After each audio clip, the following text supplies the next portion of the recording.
to pass a law preventing foreign NGOs because of a quote-unquote threat that they might pose, whether in Russia or China. Or there's a recent counterterrorism law that relates to one's thought, one's activism, etc. There's a lot that runs up against rule of law. So when you have your own constitution and you have the laws within, the parameters within that constitution, you want your laws to respect it. You want your people's rights to be respected. I would submit that you can have both, and that kind of model does work. Let's make a bet.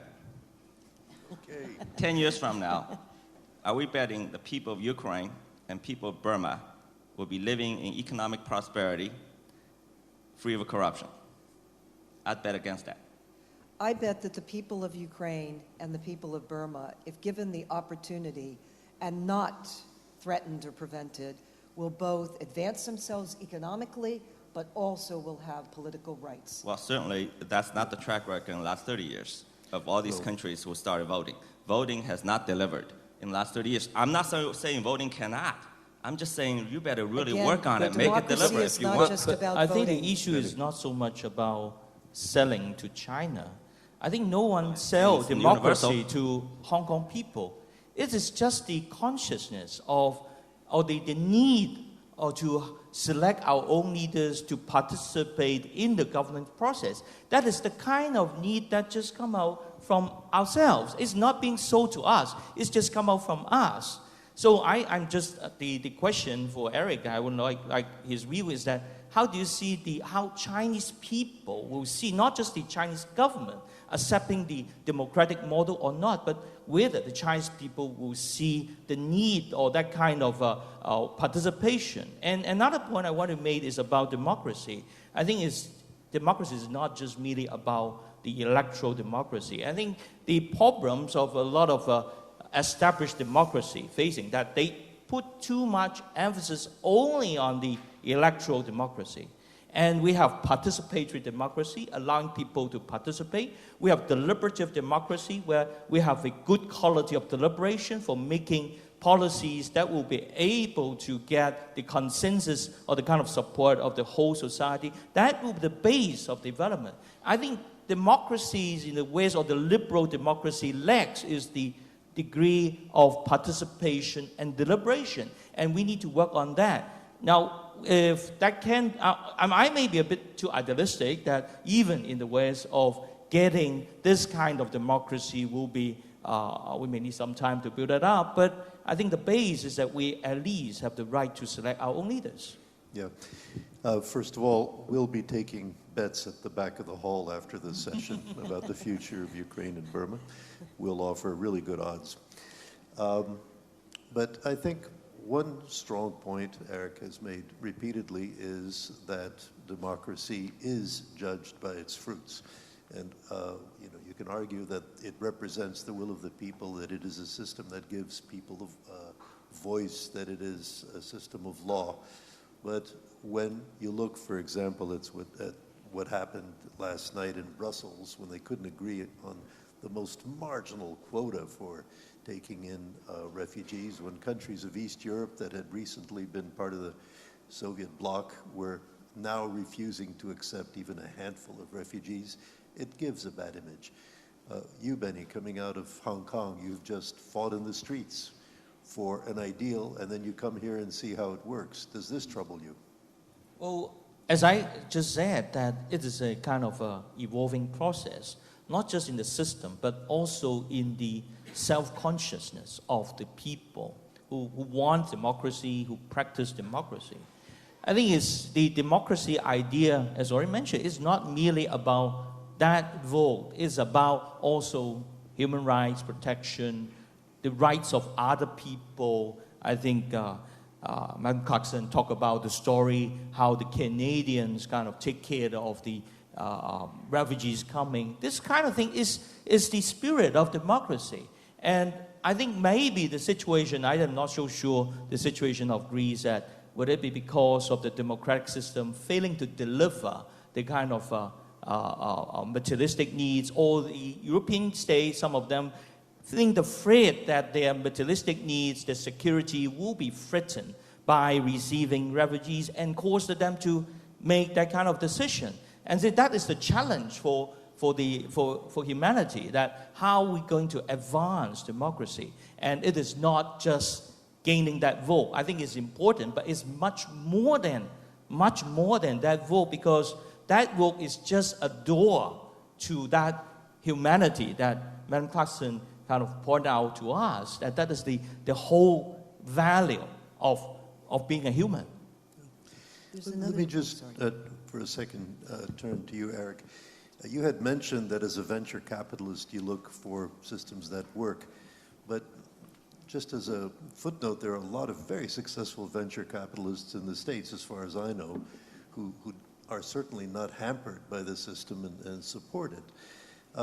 And also, on the betting front, I would bet that in 10 years, there are going to be many, many people in China who share the feelings of the Occupy Central people in Hong Kong. Well, it's possible, but I think it will depend on how democracies perform in the next 10 years. If you continue on this path, it will be fewer, let me guarantee you, because the Chinese are not stupid. They're not going to want to buy something that doesn't work. That's all. Now, but let me come back to it. I think, I'm respectful of democracies. I think it's a good ideal, as actually democratic ideas have delivered a lot in the modern age.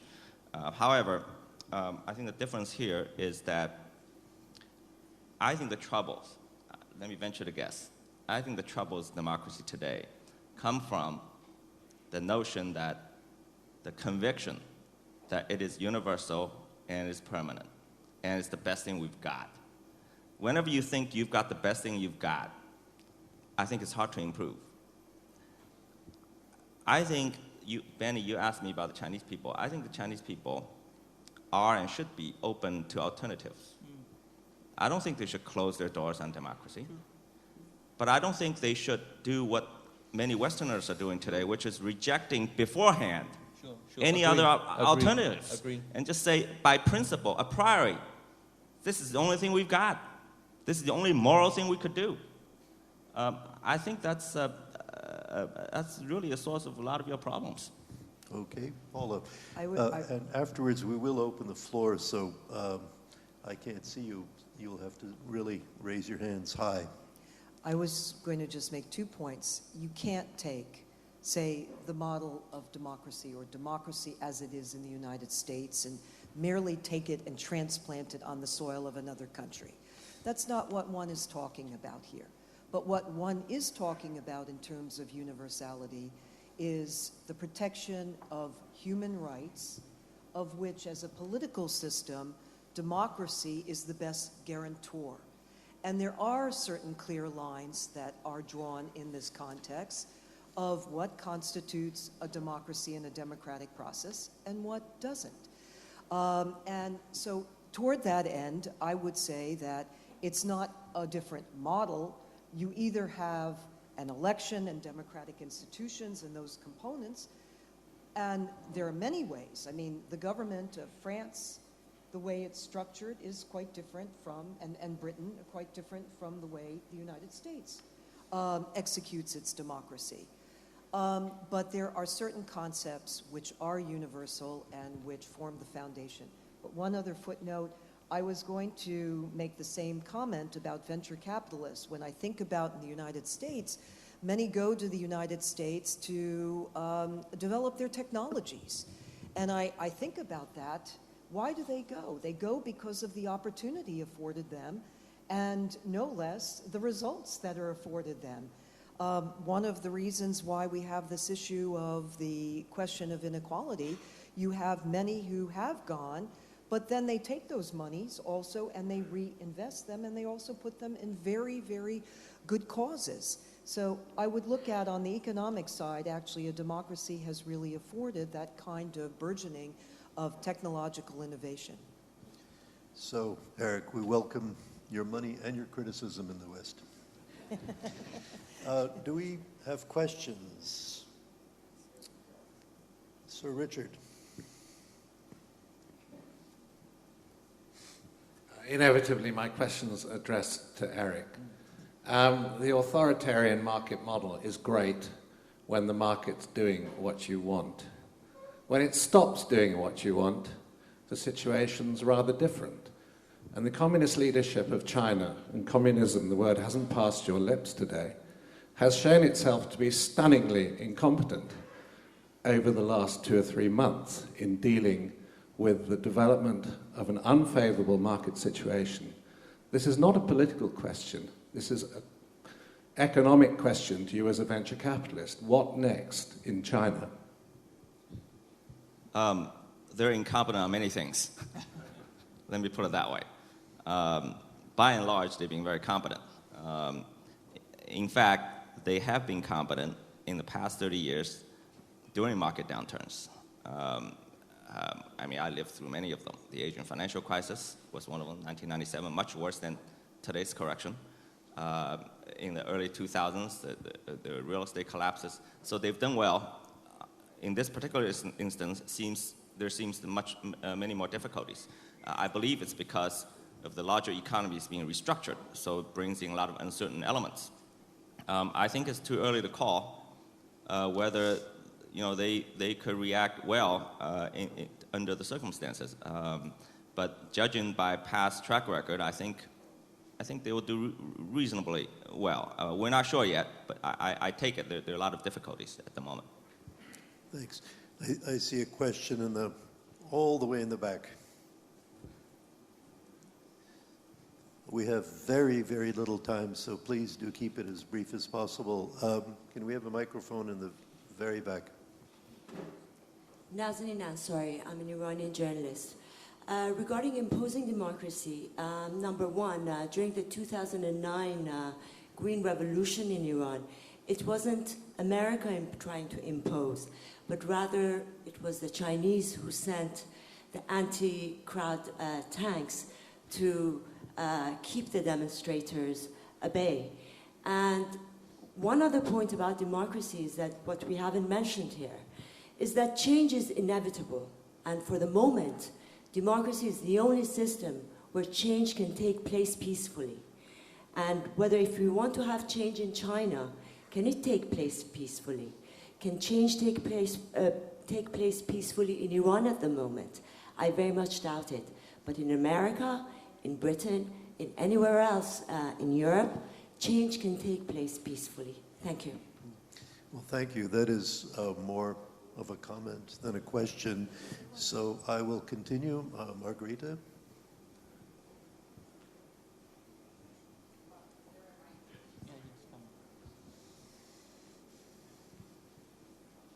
Thanks very much. Eric, I'm a German entrepreneur and a professor of US foreign policy, if you allow me a comment. I studied the American Constitution. Thomas Paine said, what Athens was in miniature, America will be in, Washington will be in magnitude.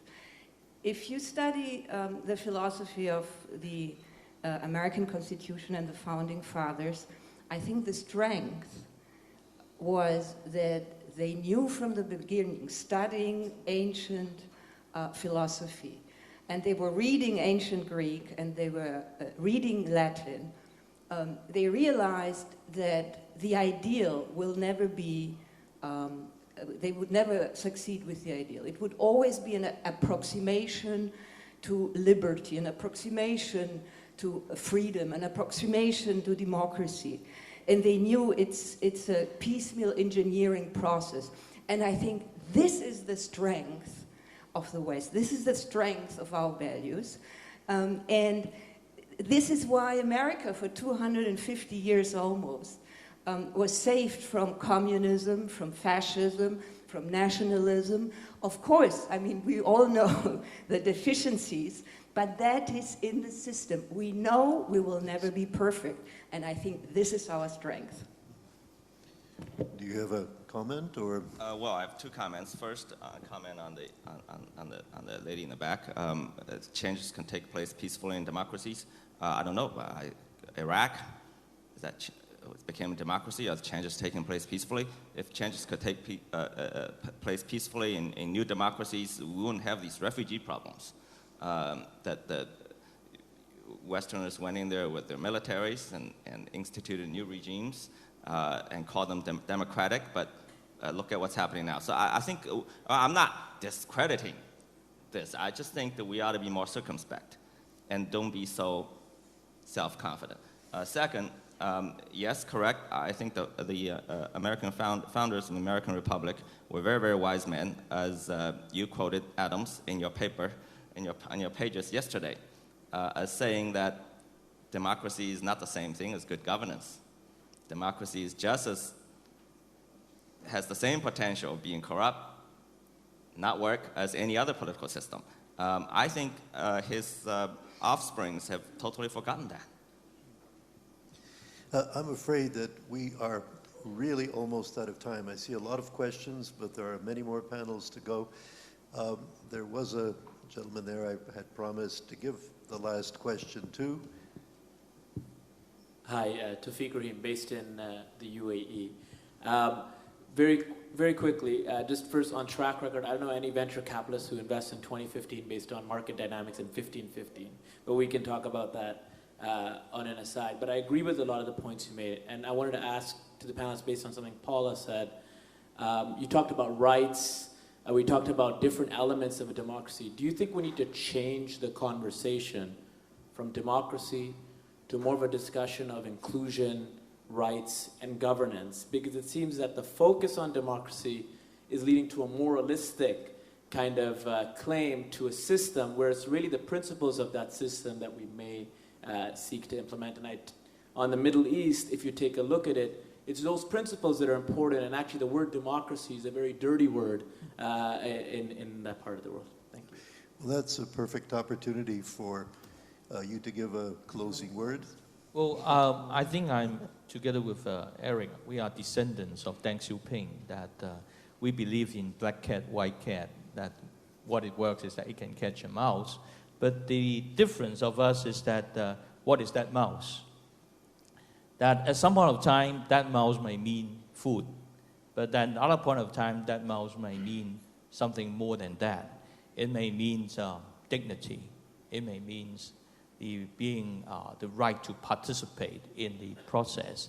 I don't know when the Chinese people will see that mouse as merely food or the dignity we're talking about. But from my argument, that this is a human nature, that the time will come. Paula. I would say that democracy is the best guarantor of human rights, and so it goes hand in hand. And I also think that, as you very eloquently stated, and the questioner before, democracy is flexible, it's evolutionary, as I said right at the very beginning, in a very precise statement. It's not the democratic evolution is not a linear process. There is flexibility for change, and that is an aspect that I think is the most advantageous and one of its biggest assets, in addition to government being accountable to people. That's what undergirds it. Mm-hmm. Well, let me finish by saying something about rights. I think it's much more complex than the way it's being presented here. Let me give you one example. Freedom of speech. That's a right. However, that right, I believe, today seems to be producing a lot of problems in America. Is the right to speak.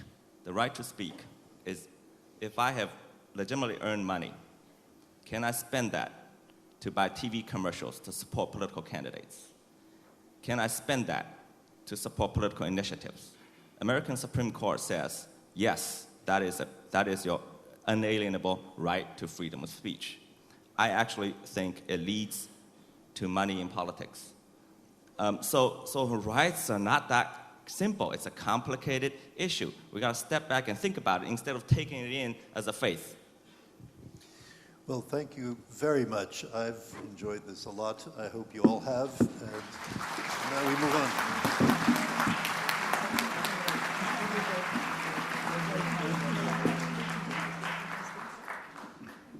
Thank you. It's great to see such diversity on a panel. Ladies and gentlemen, thank you to Serge, Eric, Paula, and Benny. And our second panel will now tackle the huge challenge of inequality. For many, the cancer in our society. And it will be moderated by Liz Alderman, the Chief European Business Correspondent of the New York Times, that is based in Paris, and someone that has covered the crisis here in Greece very closely. I also call our panelists to join. A man that needs no introduction, especially in Greece, is Paul Krugman, Nobel Prize-winning economist, Princeton professor, and New York Times columnist based in the US. Anna Diamantopoulou, former EU Commissioner for Employment, Social Affairs, former Minister for Education in Greece, and now President of the Greek think tank Dictyon. And Alan Russo, Managing Director for External Relations and Partnerships for the European Bank of Reconstruction and Development based in London. Liz, over to you. Well, thanks, Achilles, and thank you all for being here. It's pretty hard to top the panel that we just had, but it was interesting that it ended on this question about, basically, if you have more money, do you have more freedom of speech, which leads into the topic of this panel, which is one of the most important here today, and that is on the issue of income inequality. As Achilles said, I've been covering the European crisis now for several years, and I've seen firsthand in a number of countries here, from Ireland to Spain, and indeed specifically here in Greece, how quickly income inequality has grown and what the consequences of that are, both on a political and social level. And indeed, the widening gap between the very rich and everyone else here in Europe, as well as the uneven nature of the recovery in the United States, is forcing policymakers and millions of ordinary people to confront this challenge as never before. So today we are going to talk about inequality, why that gap is getting wider, what does it mean for democracy when the rich have more influence than the majority of the people, and what can really be done to address it. Obviously, this is a topic that warrants an almost endless discussion, but we have limited time today to tackle really some of the toughest themes with a very distinguished panel. So let me just jump right into it right away. Paul Krugman, you are an op-ed columnist for The Times, recipient of the Nobel Prize in Economics, and obviously this is an issue that you have written about extensively in our pages. Despite all of the talk about narrowing income inequality, why does it still seem to be getting wider around the world? And will things get worse before they get better? Okay, so I think the first answer has to be, actually, we don't know. I think that's kind of important. Maybe I should invoke Socrates here and say knowing that you don't know is very important here. We had a narrative that was very popular. You still see people rolling it out, which says, oh, it's all because technology has increased the demand for highly skilled workers, and it's all about education.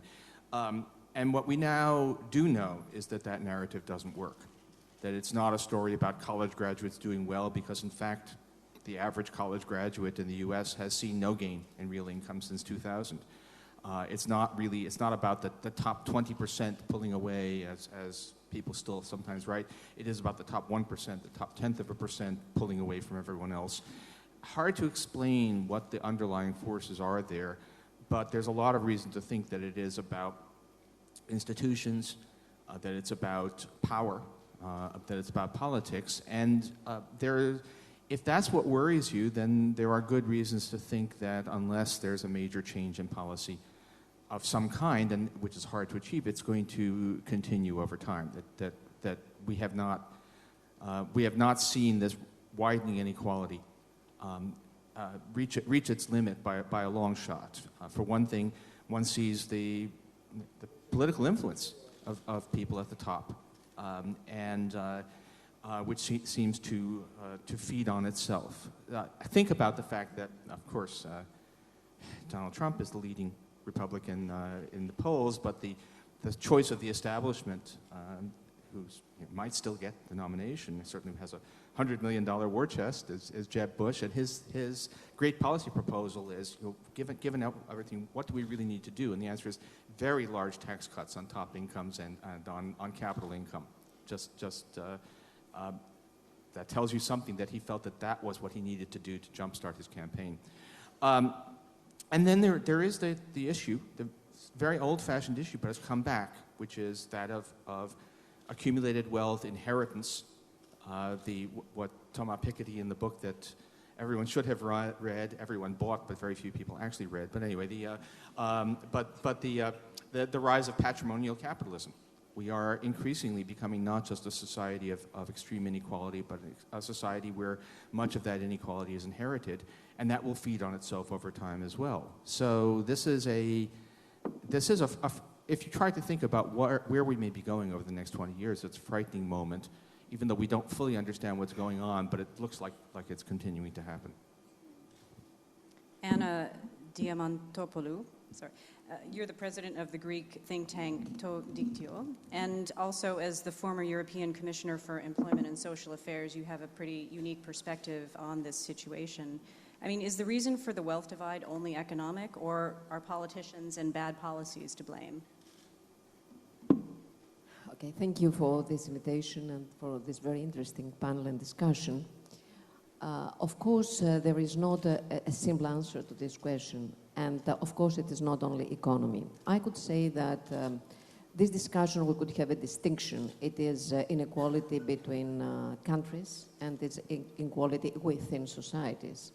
And it is totally, not totally, but there is a big difference in this discussion. If we come to the inequalities within countries, and we can see the situation in the European Union during the crisis, and particularly in Greece, when we have the crisis and at the same time a growing inequality. I think we could focus on two main issues. The first one is the financialization of the economy, which started in the 80s. And it changed the nature of economy around the world and in Europe and in Greece, of course. And then it is the institutions, and it has to do with democracy, it has with the health of institutions in different countries and how they do work and how they deliver, and the reforms needed. So, to make this long story short, I think that as far as the European Union is concerned, and according to your question, we need a strong reform in the European institutions. And to my point, it needs more Europe, and it needs changes in the European economic institutions.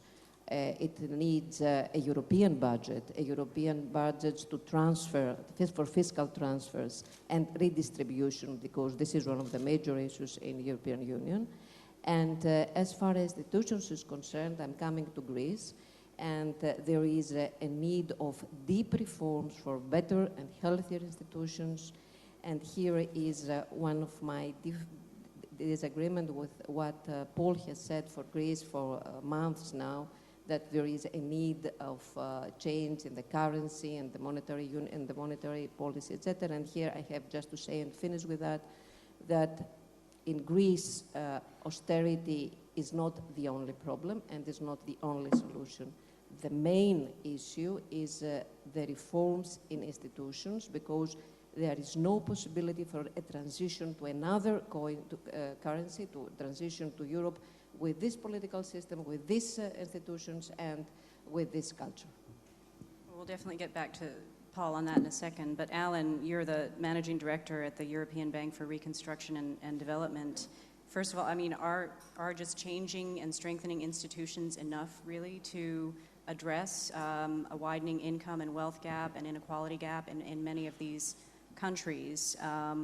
And, you know, what also, you've done a lot of studies on whether the extent to which the middle class in certain countries actually having a large middle class rather than a stark divide between the wealthy and poor provides an actual bulwark to democracy. What is your view on this? Thanks, Liz. First, let me just say that, you know, EBRD was created in 1991, so soon after the end of the fall of the Berlin Wall, in an environment in which all countries that we worked in were equal. All people within those countries were sharing an equal level of misery in a way. And we were created to help them move toward a different system through a process of creative destruction that created huge inequality, but also helped to create the foundations for democracy. So the relationship between democracy and inequality, at least in the emerging democracies, is a complicated one. I think it was expected that over time, the inequalities that we helped to create, if I'm honest, that they would sort of smooth out in a kind of, Simon Kuznets sort of way. There would be this curve where initial inequalities would eventually give rise to more even distribution of the benefits of the transition to a market system.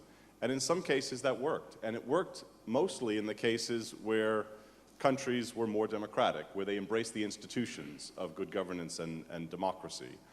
Where it seemed to fail is where that initial wealth accumulation in places like Russia and the former Soviet Union led to the creation of this class of what we now refer to as oligarchs, and a very unequal system, a very uneven distribution of the benefits of transition to markets and to democracy. And then they froze that system in place.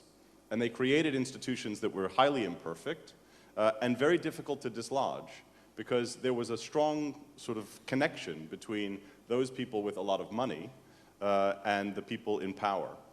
And so this oligarchic class essentially pulled up the drawbridge on transition and said, transition was great, it helped us to get rich, and now we want to stop the process.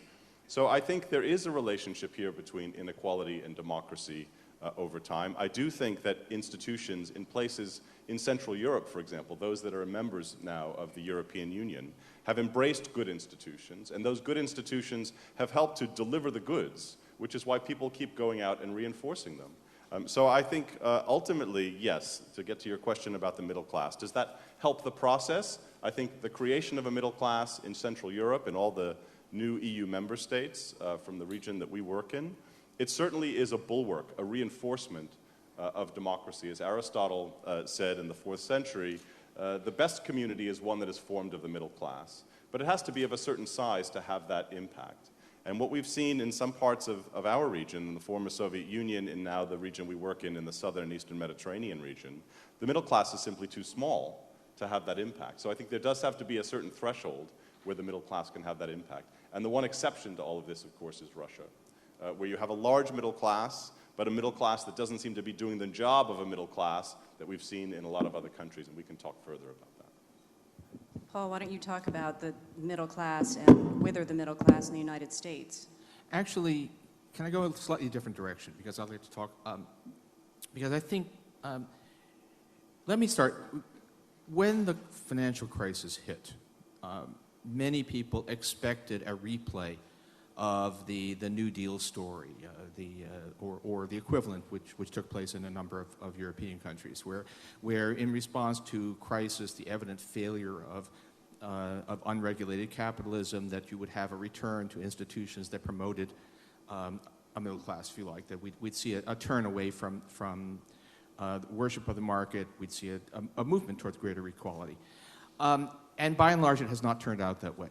Although, actually, in the United States, even though Barack Obama has not turned out to be FDR, he's turned out to, in the end, he's been more of FDR than people imagine. In fact, tax rates at the top are up substantially.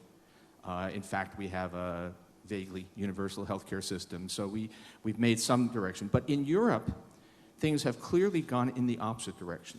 The effect of policy has been strongly unequalizing. Europe has become more extremes. It has workers, the middle class, such as it is, has been disempowered, not empowered. That has a lot to do. It's fundamentally tied to currency fears, to austerity, and what's happened is that the fears of another economic crisis, anxiety over debt, have been used as hammers with which to smash.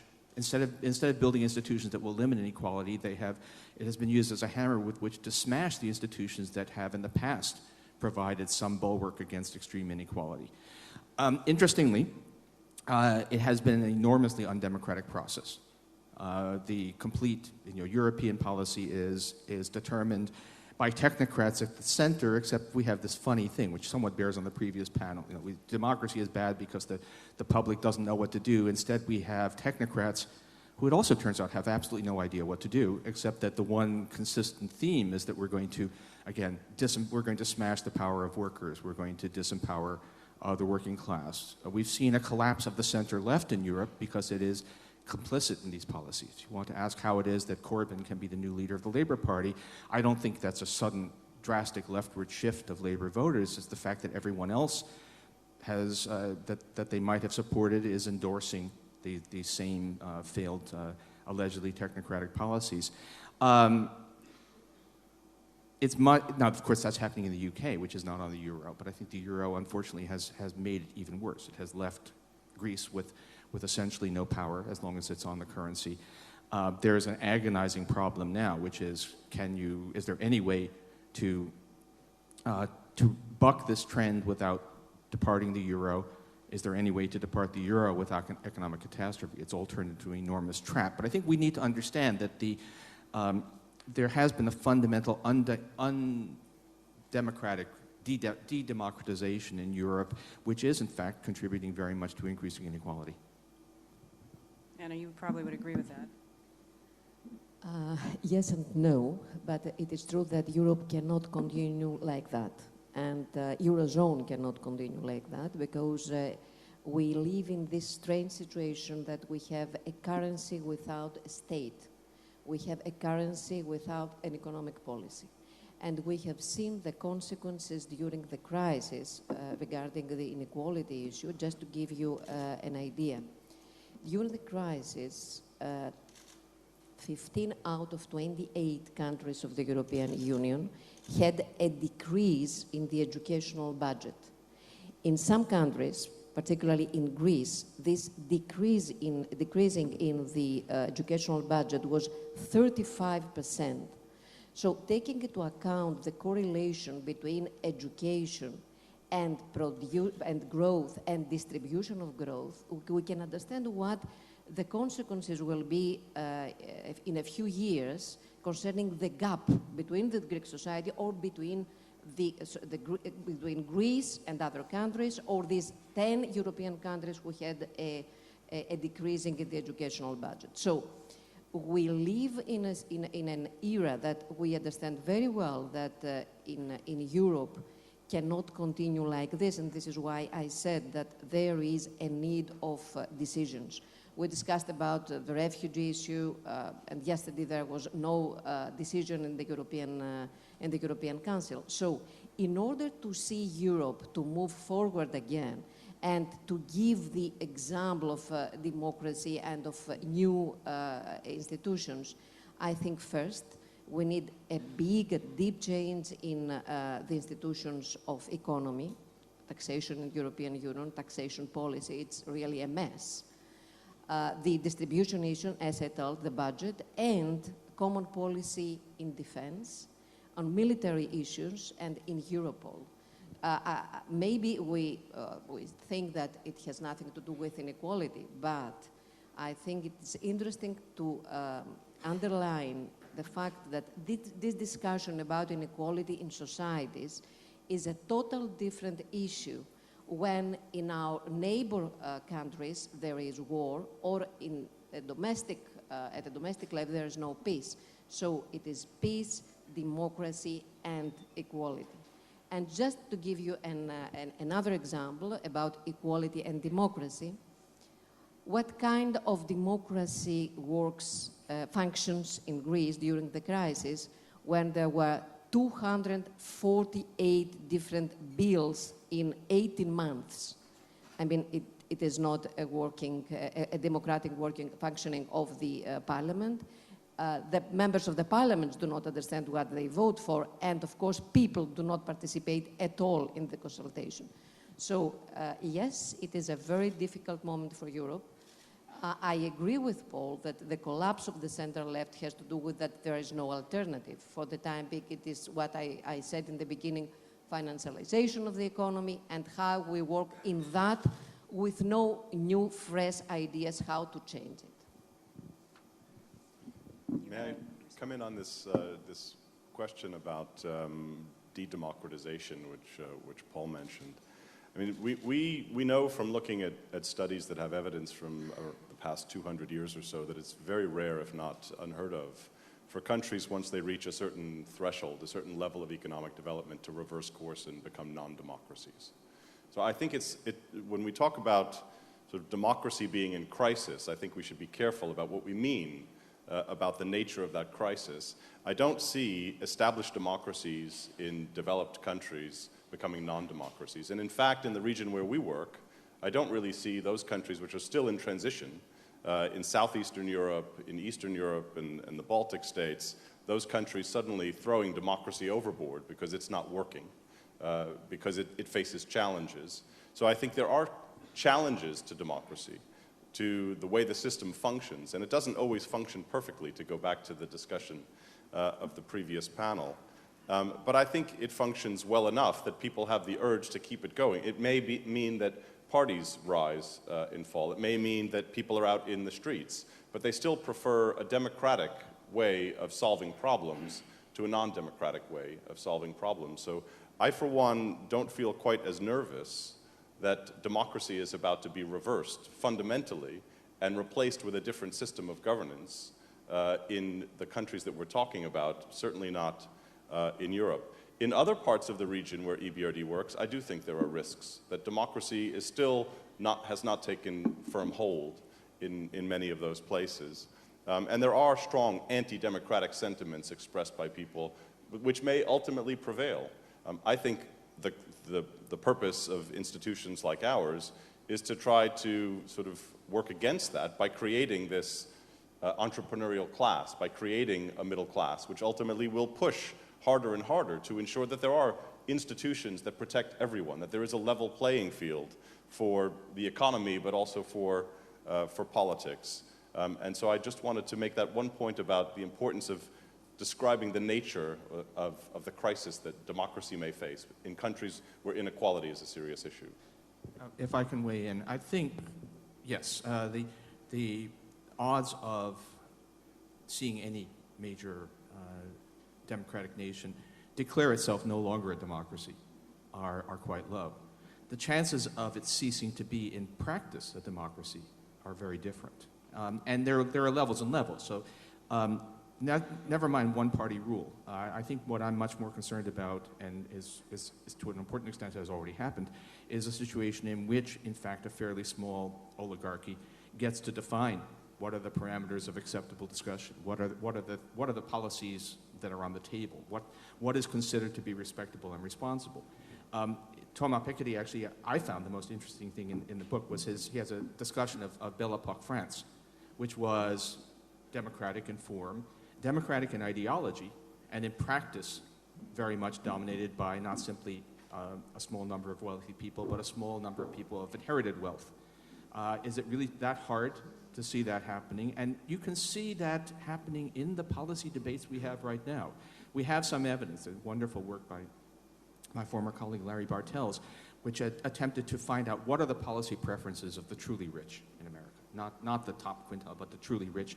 And where are the policy differences greatest from those of the general public?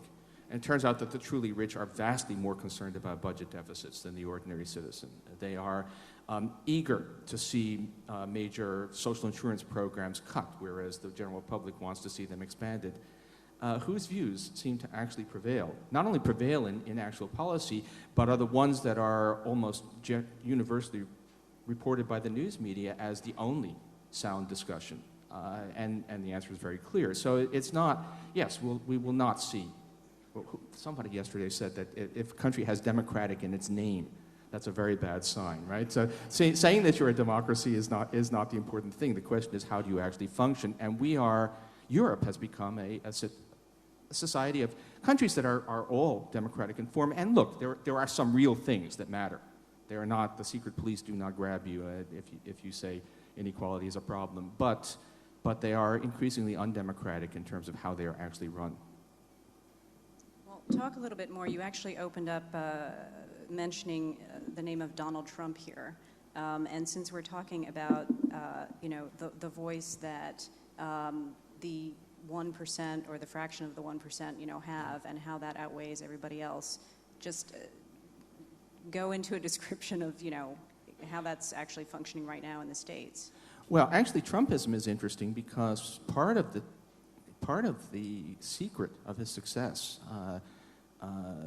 aside from tonsure, is is that alone among the Republican candidates, he's been willing to say things on the economic issues that reflect what the Republican base believes as opposed to what the donor class believes. That he is in fact calling for higher taxes on top incomes and opposes cutting Social Security.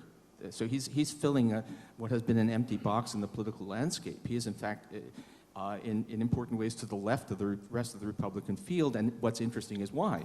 Because he's self-financing. He does not have to have the support of the people who gave Jeb Bush all that money. But I think clearly what we're seeing is now, yes, money-dominated politics. I thought that Piketty was actually right, that the Belle Epoque in France is in many ways a better guide to who we are now than the Gilded Age in the US, but there was the famous Republican operative Mark Hanna back in the late 19th century who said there are two things that matter in politics. One of them is money, and I can't remember what the other one was.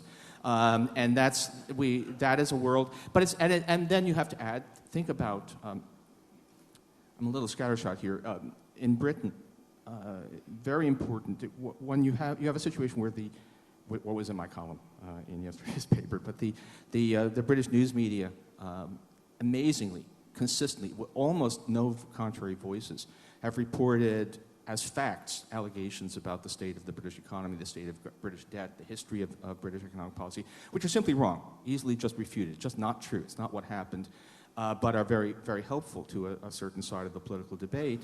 Surely the question of who owns those media outlets has to be an important part of it. And so, yeah, now Trump, I'm horrified at the thought of, as a Times columnist, I can't do endorsements, so you actually don't know which party I prefer. But sure, horrible. But we have to recognize that the craziness of the policies and the role of a very rich person in warping the discourse is not by any means a solely Donald Trump phenomenon. So we want to open it up to the audience for questions, so please raise your hand. But before I do, just getting back to the economic issues of inequality. In the United States, we've seen that the recovery has been happening in an uneven way. Here in Europe, the recovery has basically taken place in a divided Europe, between the North and the South, with the South obviously recovering much more slowly. And here in Greece, to use a concrete example, so many people have basically fallen to the margins of poverty.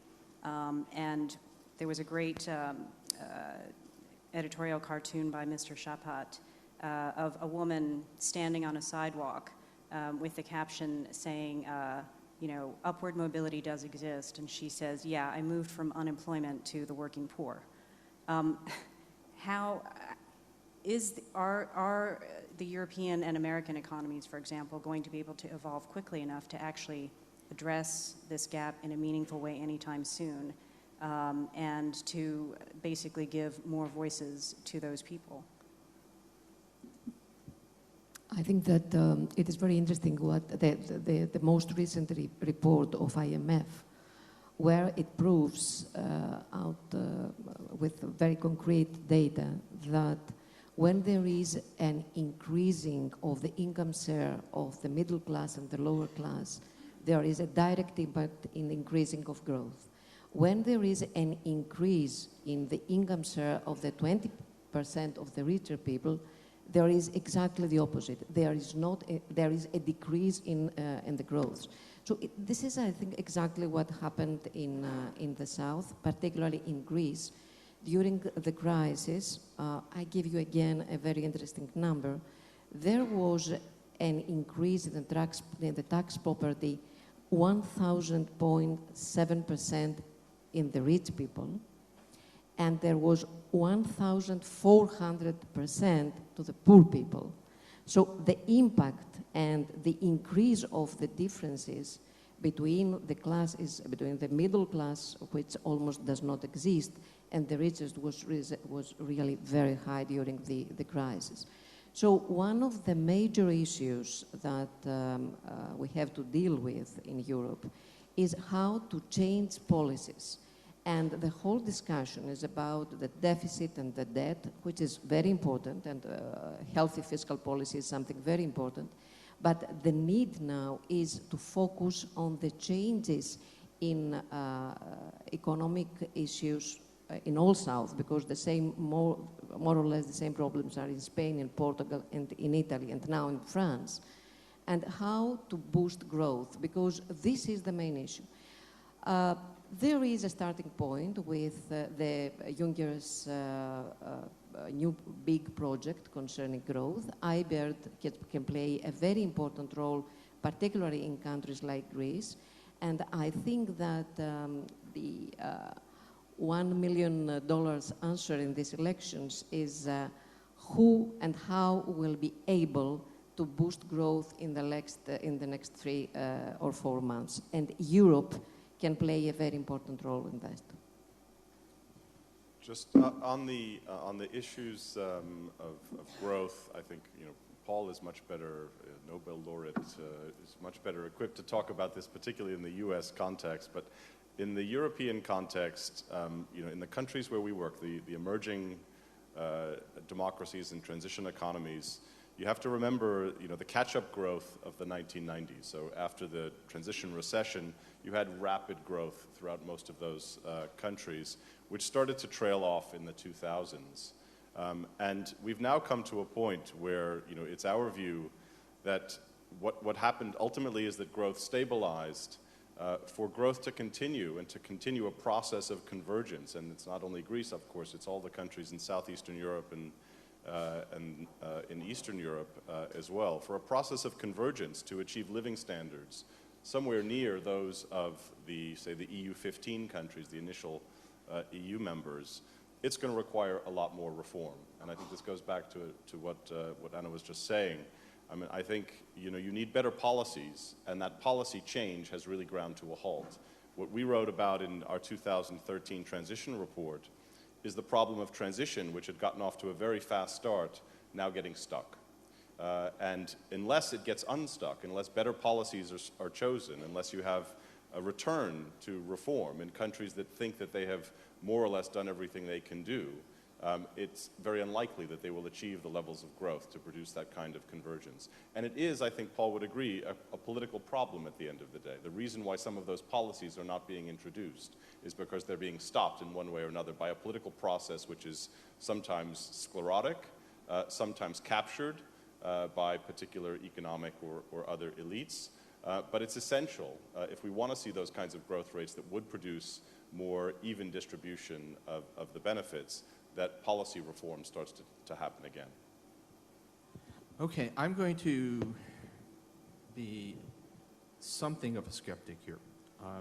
The general rule is that we know a lot less than we pretend to about what promotes economic growth. And we have limited reason to believe that policy changes that will make large differences. Of course, you try to do what you can, and blatant inefficiencies and misallocations are something to fight against. But if you ask, what do we know? Greece, on the eve of the crisis, had about 60% of the productivity of Germany. Do we know what would close that gap? Do we know what would close even half that gap? The answer is really, I think, nobody knows. There would be things that would be good, but whether they would have a huge impact, we don't know. We do know a lot about macroeconomics in the short run. We do know that austerity, when it can't be offset by cutting interest rates, it does really bad things. And so I would say that I often get annoyed at people who talk about we must think about the long run and not the short run. And in the long run, as John Maynard Keynes said, we are all dead. And in fact, we know short run can be enormous pain, and there's a lot we can do to alleviate that pain. And the other thing we do know how to do is to do quite a lot to distribute an economy's income more fairly. The one thing that I think is really clear from all of the academic research on inequality and growth, there's some evidence that at current levels of inequality, reducing inequality is actually favorable for growth. But I think the more important point is there's not a shred of evidence that it hurts growth. So reducing inequality is something we can do, which is an enormously good thing in and of itself, and there's no reason at all to believe that it will cripple the economy, that it will discourage the job creators, whatever it is that you're worried about. And it is, yes, it's politically hard, but and if those who were hoping for a dramatic change in the last 7 years have been disappointed, if not horrified, to see many countries moving in the wrong direction. But it's not as if you can do nothing. And I just want, particularly I think in the U.S., there is, I think, a kind of fatalism and despair fairly often among people who are concerned about inequality, which is quite inappropriate given what has happened. In the last 2 years, 16 million people have gotten health insurance. That's a pretty, can I say, to quote Joe Biden, when the legislation was signed, he was overheard in a stage whisper saying, "This is a big fucking deal," which it is. And tax rates. If you make $2 million a year in the U.S., you are probably paying about $100,000 a year more in taxes as a result of the tax changes that have taken place since the beginning of 2013. That's not nothing. So fatalism and despair are not warranted. Let's see how many of you out there in the audience agree with that. We've got limited time for questions, so please put your hands up, although I also can't see you, as Serge said. Yes, this gentleman in the back here, and then this gentleman, and that gentleman. And please ask a question. We have limited time for statements, so just a question, please. This gentleman first, yes. And then yourself. Stasinopoulos, formerly with the European Commission. I think in the West, in liberal democracy, let's say countries, we talk a lot about equal opportunities as a means, as a guidance to deal with inequality of income. In the left, in communist countries, they talk about equality of outcomes. But I think, if I'm not mistaken, Paul Krugman mentioned in his initial statement about the inequality is inherited. I'm wondering whether the equal opportunities has to be modified to take into account the inequality in parents' wealth, in family wealth, which contributes substantial to maintain the inequality.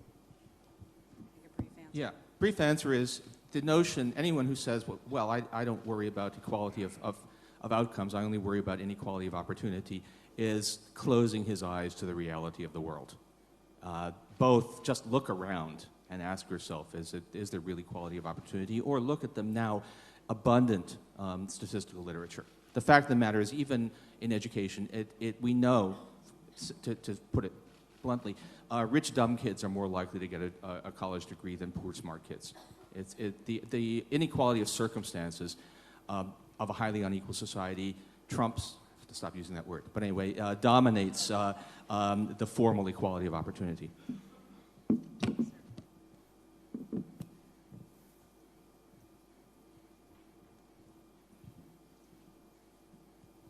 Thank you. I would like to address a question to Mr. Krugman and a comment from Mrs. Diamantopoulou.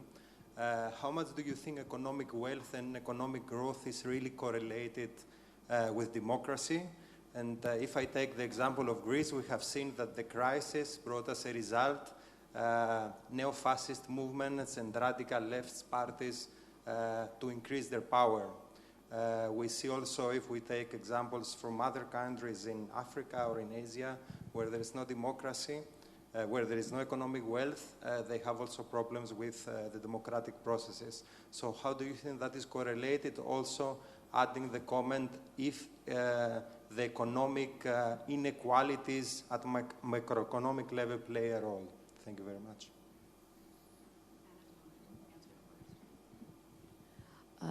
Yes, a few points.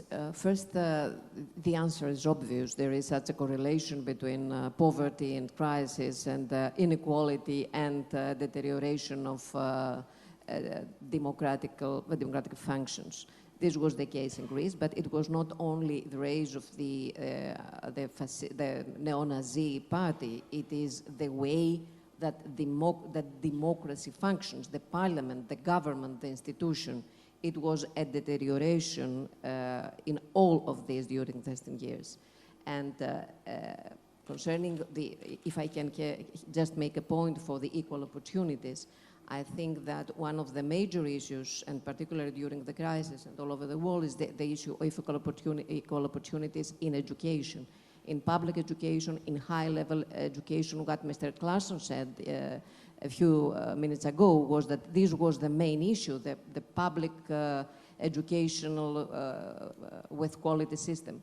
So just to say what to do and only analysis, last year our organization initiated a movement, a European movement, Invest in Education, trying to bring in the European Parliament and in all governments the discussion to exclude part of the budget of education from the deficit and finding other sources and with cooperation with IBERD, with the BERD to finance part of the educational needs in all countries, because of course education is part of the democratic procedure as well.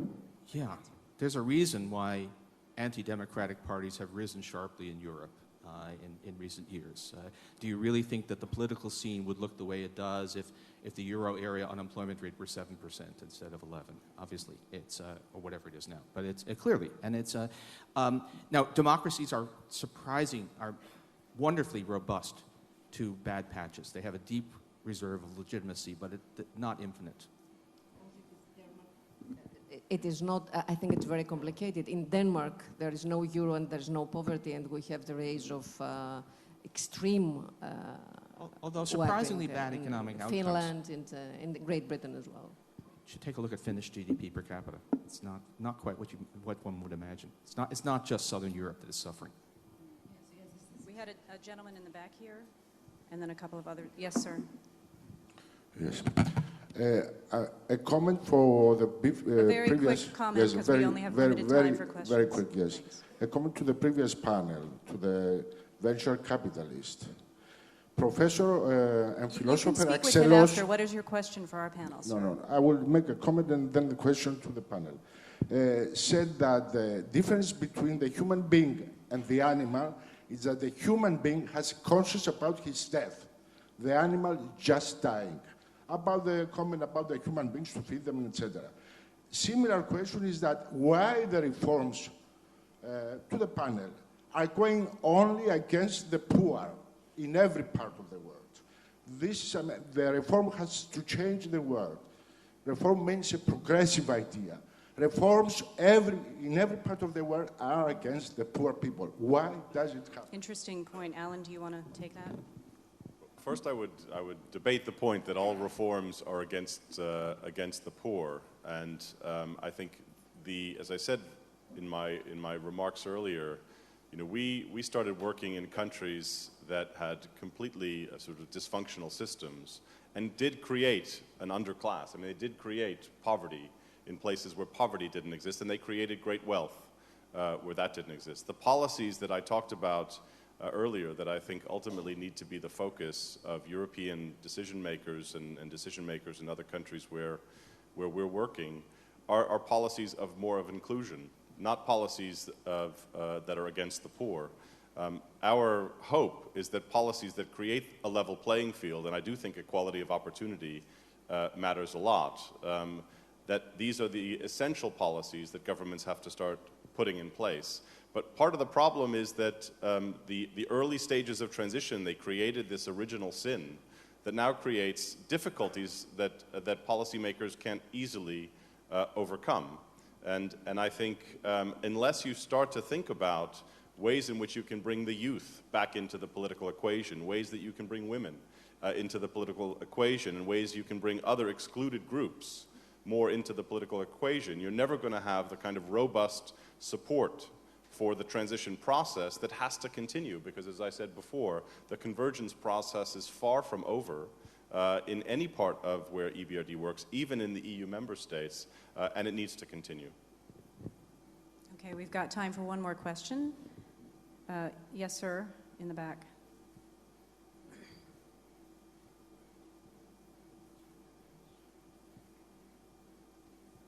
My question goes to Dr. Krugman, who is very popular here in Europe among certain ideological political camp.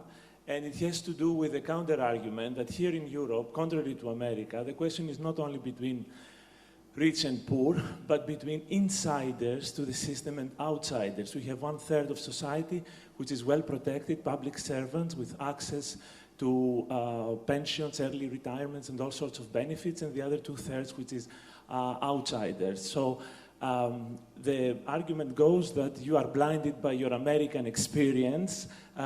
In Europe, we have the largest welfare state. We spend more than the rest of the world combined.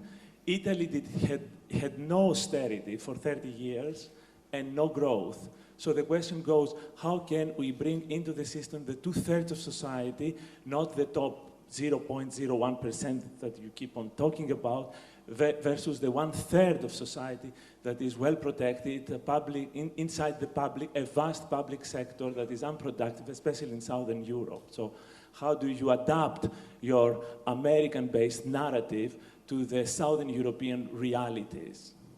Great last question for you. Okay, so look, inefficient public sectors are not a good thing. Overpaid public sector workers are not a good thing, although I believe that if that was a problem that was worried you here 5 years ago, it's a much less, let's say, much less of a problem now. You have to ask, I think the main point in the current context is you have to ask, if you further reduce the privileges of the public sector, whatever it is, how exactly does that help the other 2/3? How is that going to create jobs? How is that going to create a recovery? Don't say that it's obvious, because it's not. In an economy which is crippled by austerity, where there is simply not enough demand for the workers, how is that kind of reform, whatever the virtues of it might be, if the economy were anywhere near full employment, how does that help in the current situation? So I have no brief for all of the things that were made Greece inefficient. Have made Greece inefficient for decades, but you know, it was an inefficient country a long time ago, but did not have 25% unemployment. The question is, how do you deal with that now? And all this kind of discussion seems to me to be not wrong, but off point for the current crisis. That answer sparks an entire debate in and of itself. Unfortunately, we run out of time, but I would invite you to approach our panelists afterwards with questions. I'm sure you've got plenty. Thank you very much for joining us.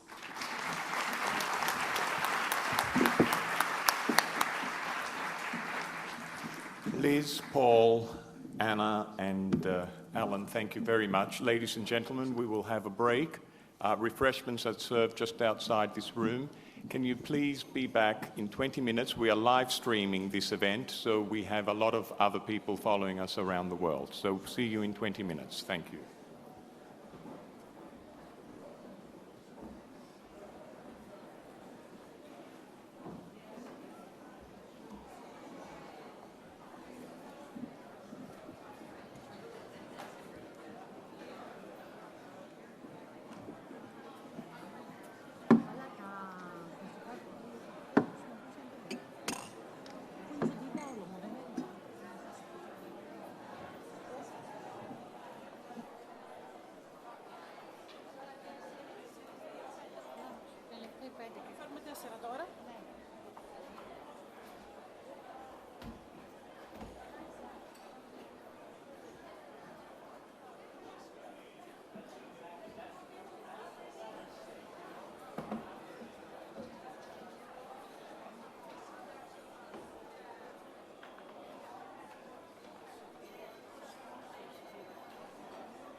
γέλος χορεύει πάνω στο κύμα το σγουρό.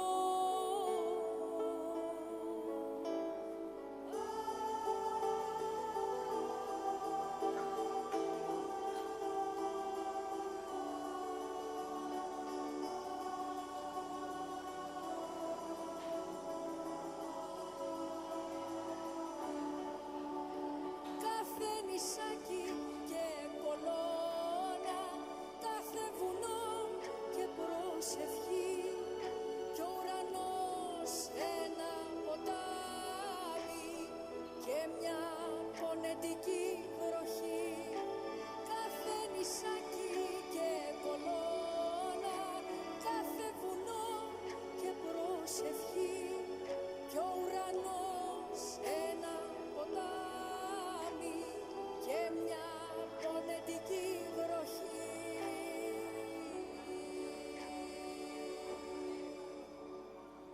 Όλα μικρά και αγαπημένα μέσα στη χούφτα σου χωρούν την ομορφιά δοξολογούνε και την ασχήμια συγχωρούν.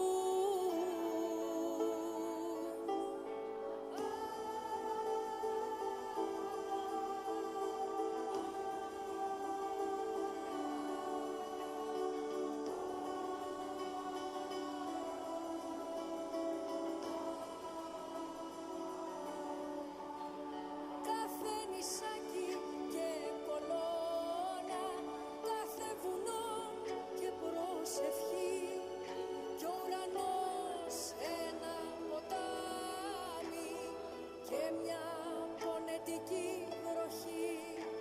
Κάθε νησάκι και κολόνα, κάθε βουνό και προσευχή κι ο ουρανός ένα ποτάμι και μια πονετική βροχή. Πάνω στο αίμα των αθώων και στου φωλιά την ενοχή.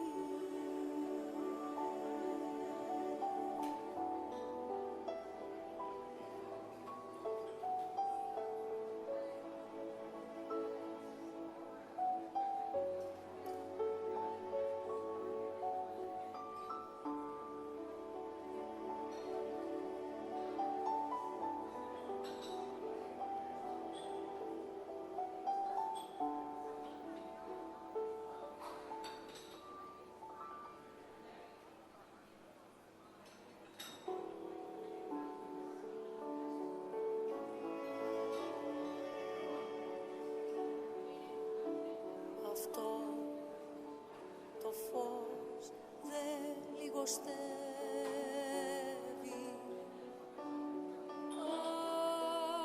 απ' του ομήρου το καιρό και σαν αρχάγγελος χορεύει πάνω στο κύμα το σγουρό.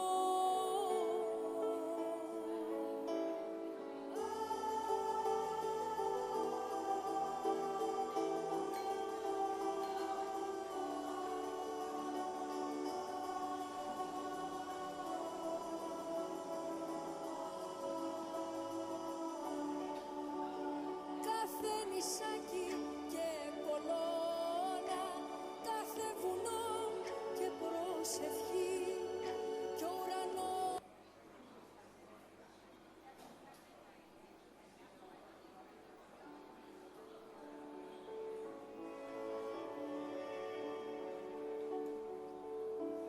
Αυτό το φως δεν λιγοστεύει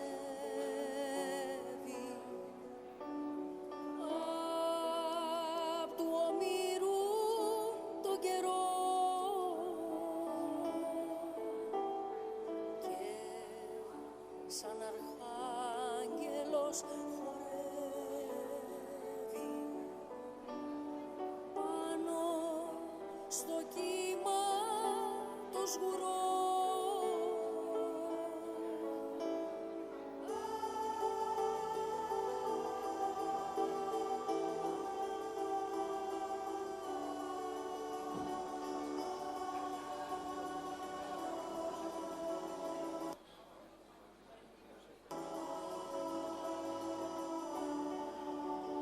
Κάθε νησάκι και κολόνα, κάθε βουνό και προσευχή, κι ο ουρανός ένα ποτάμι και μια πονετική βροχή. Κάθε νησάκι και κολόνα, κάθε βουνό και προσευχή, κι ο ουρανός ένα ποτάμι και μια πονετική βροχή.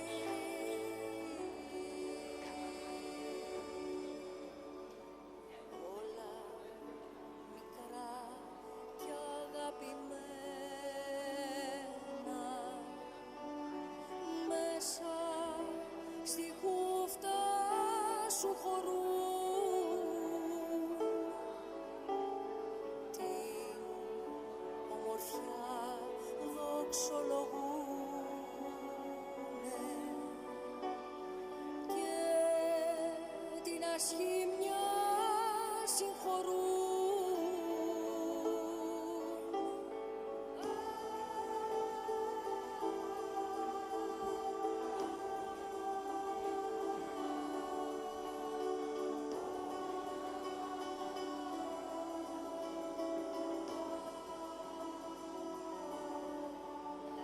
Κάθε νησάκι και κολόνα, κάθε βουνό και προσευχή, κι ο ουρανός ένα ποτάμι και μια πονετική βροχή.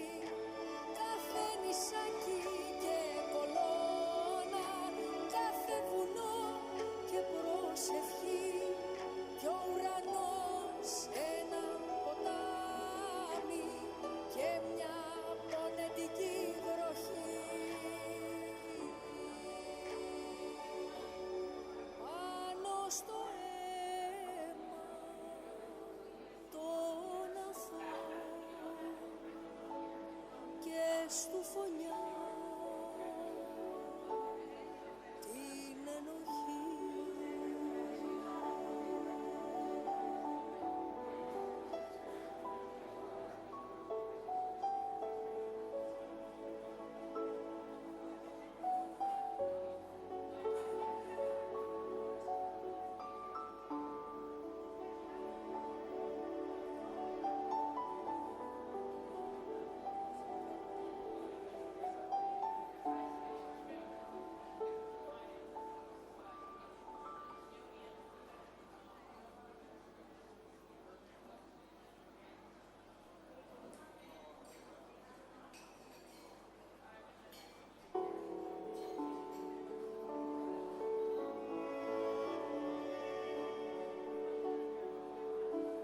Αυτό το φως δεν λιγοστεύει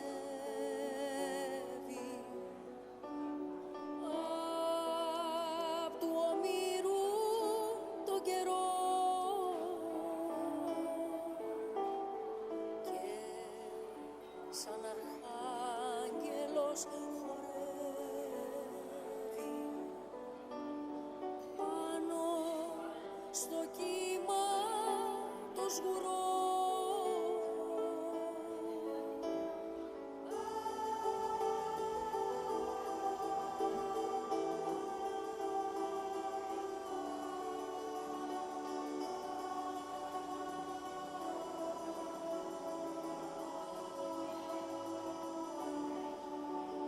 Κάθε νησάκι και κολόνα, κάθε βουνό και προσευχή, κι ο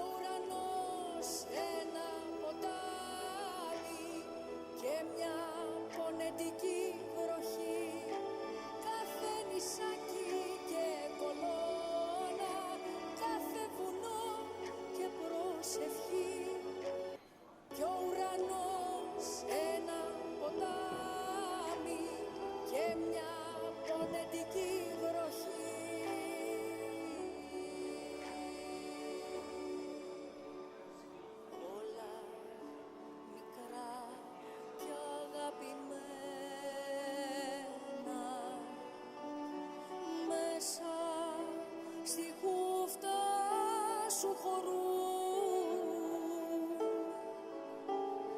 την ομορφιά δοξολογούνε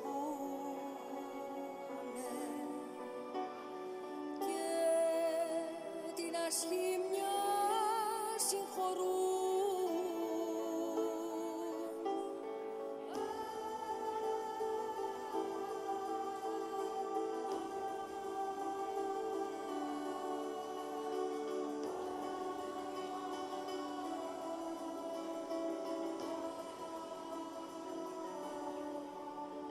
Κάθε νησάκι και κολόνα, κάθε βουνό και προσευχή κι ο ουρανός ένα ποτάμι και μια πονετική βροχή.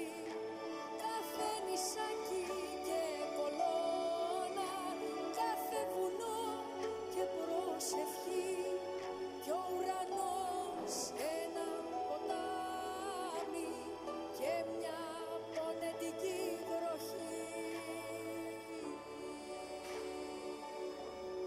Πάνω στο αίμα των αθώων και στου φωνιά την ενοχή.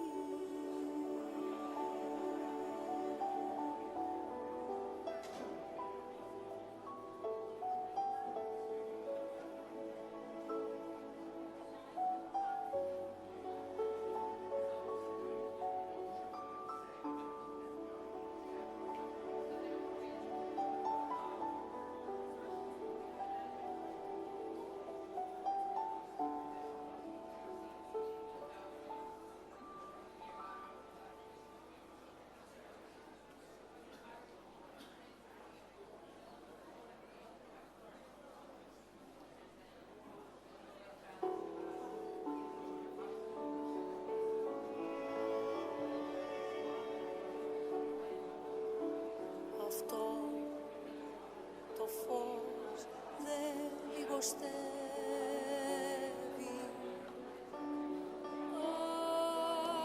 απ' του ομήρου τον καιρό και σαν αρχάγγελος χορεύει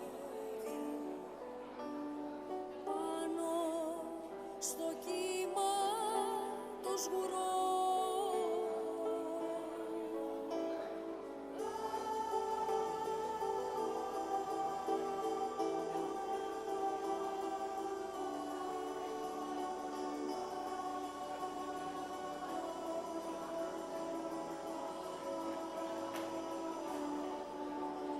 Κάθε νησάκι και κολόνα, κάθε βουνό και προσευχή κι ο ουρανός ένα ποτάμι και μια πονετική βροχή.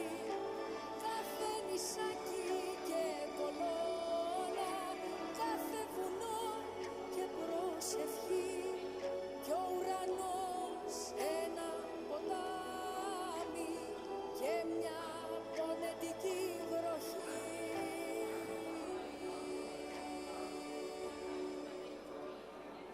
Όλα μικρά κι αγαπημένα μέσα στη χούφτα σου χωρούν την ομορφιά δοξολογούνε και την ασχήμια συγχωρούν.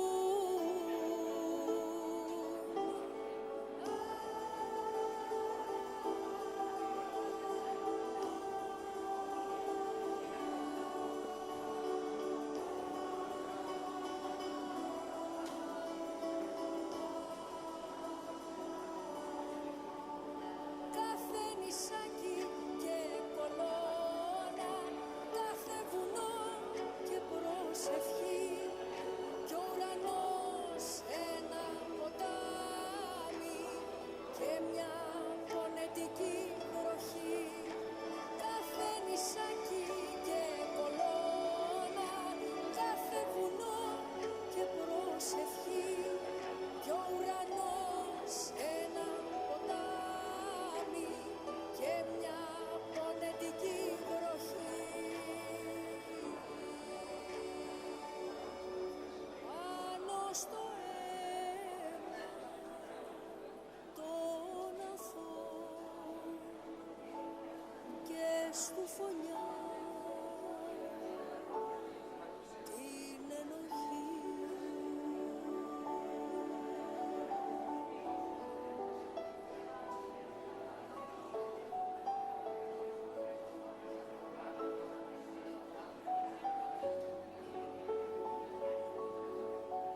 Ladies and gentlemen, welcome back. If you could take your seats, please, so we can move on to our third panel. We've had a great morning, and I hear that there's a lot of tweeting going on, so please continue using hashtag INYT Democracy. And we now move to our third panel, which is looking at the challenge of Islamist extremism, and it will be moderated by Steve Erlanger, who's our London bureau chief for the New York Times. Steve will be joined on stage, and please make your way, Steve and panelists, by Sir Richard Dearlove, who's former chief British Service Intelligence Service, Secret Intelligence Service, MI6, and he's based in London. Kishori Mahbubani, the Dean and Professor of Lee Kuan Yew School of Public Policy from the National University of Singapore, and Ed Hussein, Senior Advisor and Director of Strategy, the Tony Blair Faith Foundation, and he's based in London. Over to you, Steve. Achilles, thank you very, very much. We should get moving because, of course, we're already a bit late, but there's it. I'm Steve Erlanger, as Achilles said, and we have a very timely topic and a very good panel. I must say, being something of a contrarian, I'm not sure I agree with the theme exactly of our topic here. I'm not sure Western democracies are that important to Islamist extremism. I think they have their own interests at heart, but this is one of these things that we will be discussing. So I'm just going to get right into it. I was thinking, I did a column that happened to run on September 11th, so I thought I'd write about September 11th, and I was in Berlin that day. I had just moved to Berlin, and it was quite shocking. I suddenly realized only 2 days later, or 1 day later, that most of the plotters were in Hamburg. So I spent much of the next year chasing Mohammed Atta. And one of the great ironies I felt was that Atta was a student of urban design, and his thesis was about Aleppo in Syria. And what radicalized him in part, besides a domineering Egyptian father, was the fact that Aleppo was being destroyed, he thought, by modern development. And today, Atta's dead. Aleppo's basically been destroyed by Islamic extremism, and Syria, too, has been destroyed. So it just gives you a sense that things have morphed, things have changed, and that Islamic extremism is not the simple thing that we think it is. So that is a very short introduction. The first thing, I'm just going to turn to Richard, and we are going to do short introductory comments, just to ask him his sense, because he was head of MI6 during 9/11, how things have altered or how they've remained the same. Richard? It's tough to do 5 minutes on such a complex subject, and I'm mindful of Wellington, who famously wrote, "I didn't have time to write a shorter letter." That's what journalists say. Imagine a map of the Middle East, and we're going to pull across it a series of contemporary overlays. Palestine, Israel, invasion of Iraq and its aftermath, the rise of Al-Qaeda, the Arab Spring, so-called, particularly as it affects Syria, the Ottoman revival, and finally, the Sunni-Shia contest. Of course, you can't see the map any longer. There is such complexity overlaid. But I think if we're looking at the context for Daesh, ISIS, or the current examples of Islamist radicalism, the last of these issues, the contest between Sunni and Shia, is the thickest and darkest of the overlays. And I see this personally as the primary context in which we should try to understand this phenomenon. 1.2 billion Sunnis, 3.5 million Shia, and effectively a war driven by their extremes. And I think you can certainly draw a parallel between Europe in the 17th century with the wars between Catholicism and Protestantism. So it is the Sunni Shia context, in my view, that provides the fuel which drives the crisis, that accelerates the burning of the fire. And I would draw a distinction between Al-Qaeda, our previous problem, and ISIS today. I think the Al-Qaeda threat to the West was strategic, and I think it was intended to be strategic. I think Daesh's influence, which it extends through a sophisticated understanding of social media, extends into our own Muslim diasporas. And it has a seductive narrative which substitutes the challenge of individual responsibility, which, let's face it, is probably the foundation of our own cultural values, with the balm of religious certainty. And of course, its use of terrorism is a form of extreme messaging. It is to influence, it is to frighten, it is to create terror. It is a form of political communication. So I think with ISIS what we have is what I would describe as a disintegration, as far as we're concerned, of the terrorist threat, which inspires and radicalizes individuals. And of course, this is difficult to deal with because it is disintegrated and it doesn't have a tactical or strategic shape. And I think if you look at the attack, for example, on British tourists in Tunis, this was an example of ISIS attacking the burgeoning democracy in the one country where the Arab Spring might be judged to have had a measure of success. Where did ISIS come from?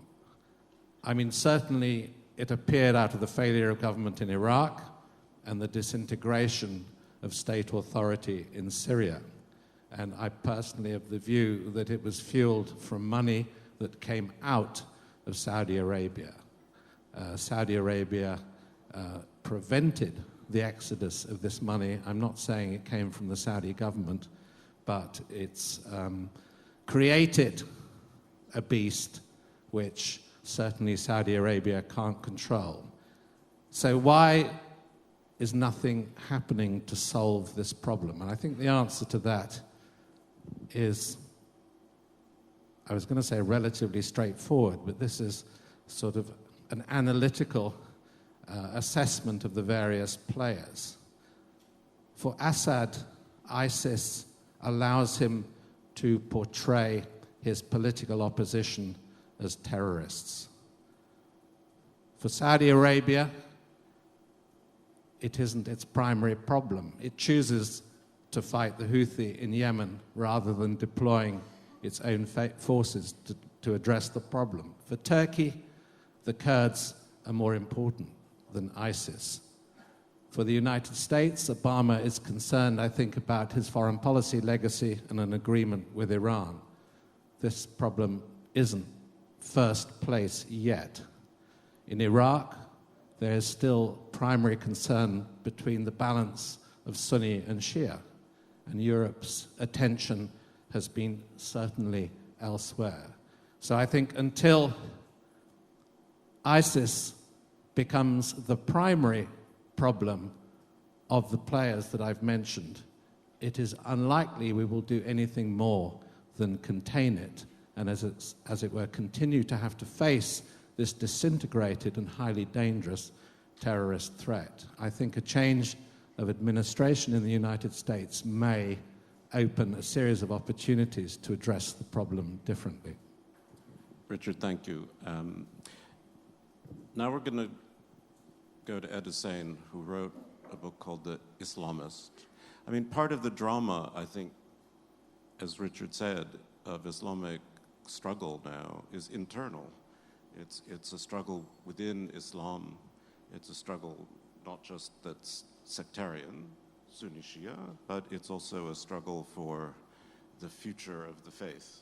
So, Ed, why don't you start there? Off you go.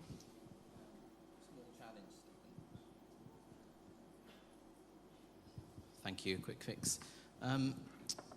You're absolutely right. There is a battle of ideas going on inside Islam for the soul of Islam and for the future of Islam. And Sir Richard's spot on when he alludes to the Sunni-Shia conflict and the implications of that across the Middle East and the broader Muslim world. But I think we ought to focus on two particular, or maybe three particular strands of thought, and I'll try and do this very quickly in 4 to 5 minutes, that come up against democracy over and over again.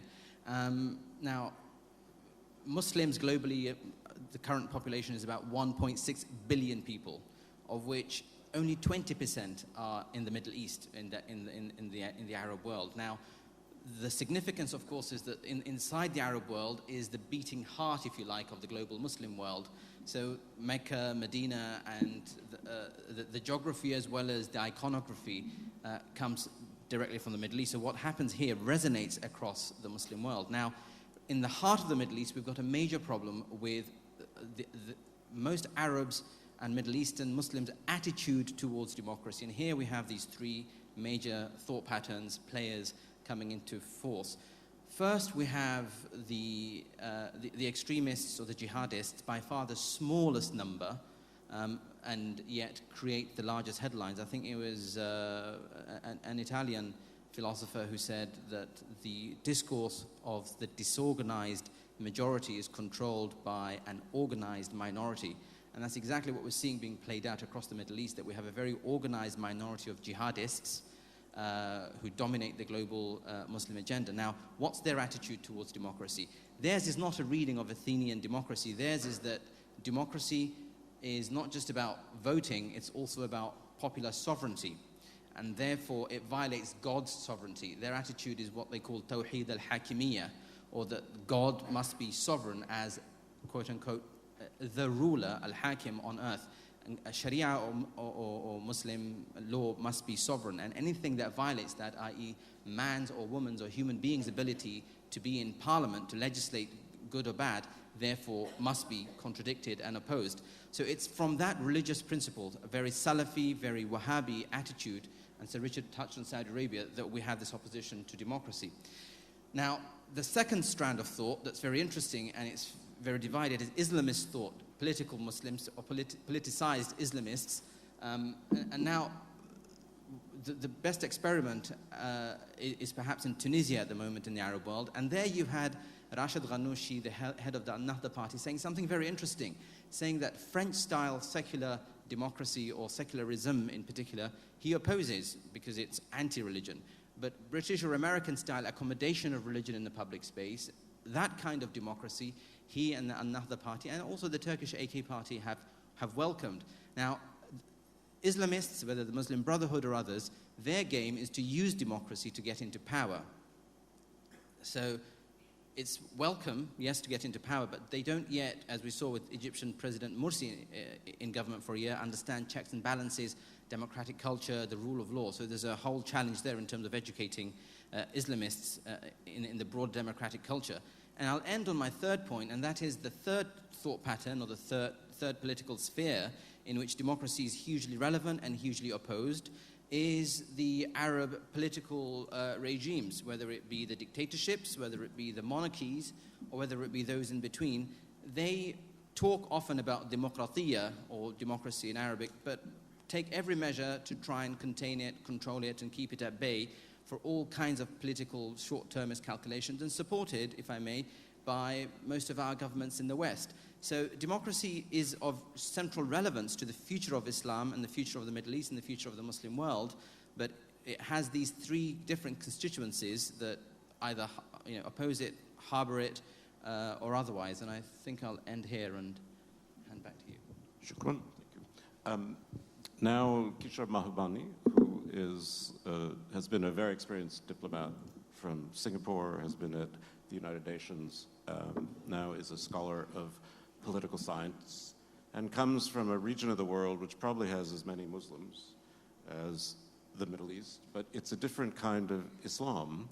And I'm just curious, Kishore, if you can tell us a bit about how this drama is seen from Asia and what impact it might be having on the debate among Muslims there. Thank you very much. I'm going to be very Asian and begin with an apology.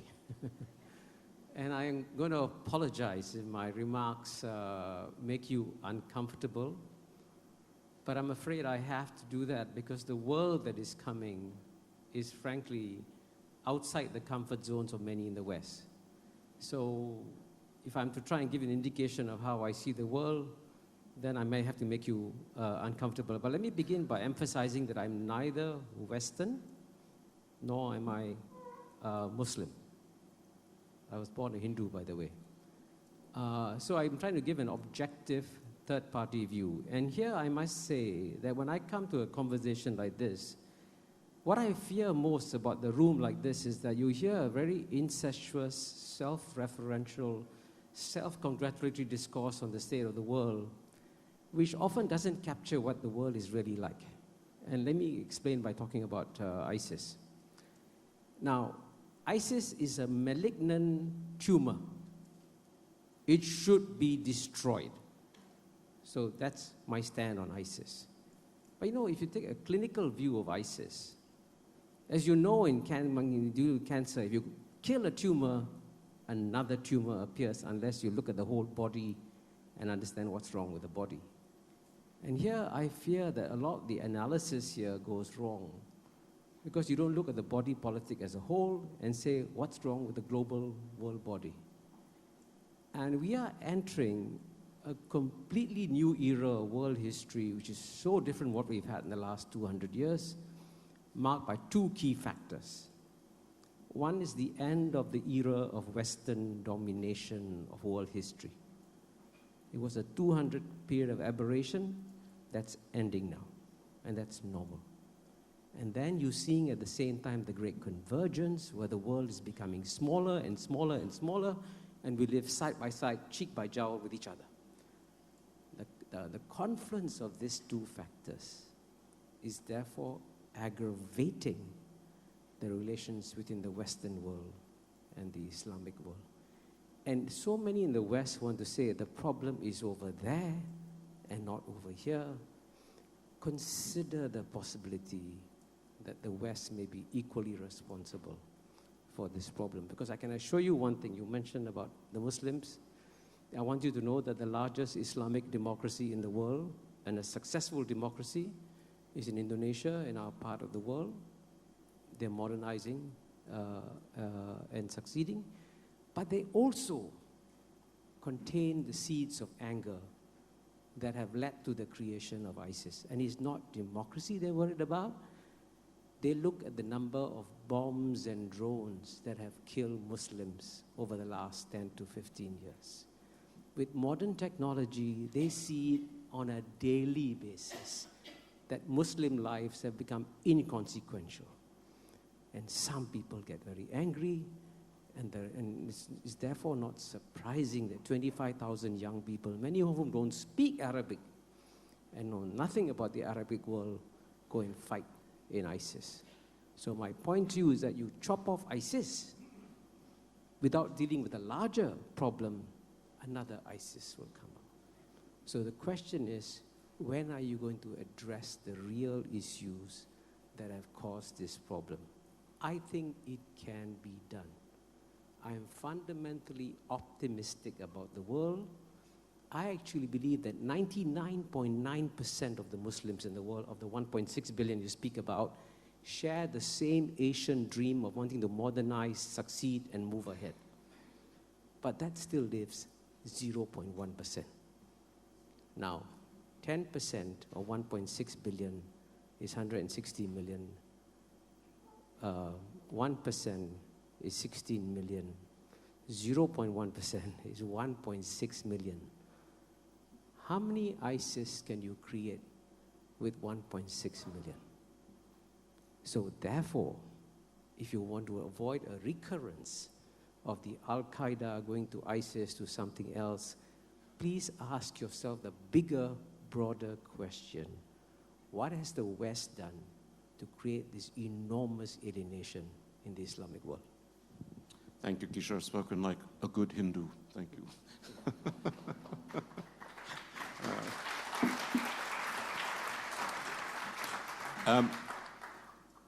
I'm also very, very struck, of course. We tend in the West to see problems through our own eyes. But one of the great debates in the West has been the attraction of young people to jihad, insofar as they understand it. Many of them don't speak Arabic. Many of them haven't had much religious education. So that's something I want to ask both Richard and Ed about, which is how do you define the attraction? Is it about alienation? Is it about, sometimes I joke and I say these are the Rosa Luxemburgs of their generation, trying to build the perfect society somewhere, appealing to youthful energy, but that's probably much too simple-minded. So talk about the attraction of jihad in the West. What draws people to it? And is it something we should actually be worried about? Or is it, in fact, something almost inevitable and not a great threat to Western societies? Stephen, I think it's a significant threat, and I say so for the following reasons. Firstly, this did not emerge overnight. This has been in our midst now since the early 1990s.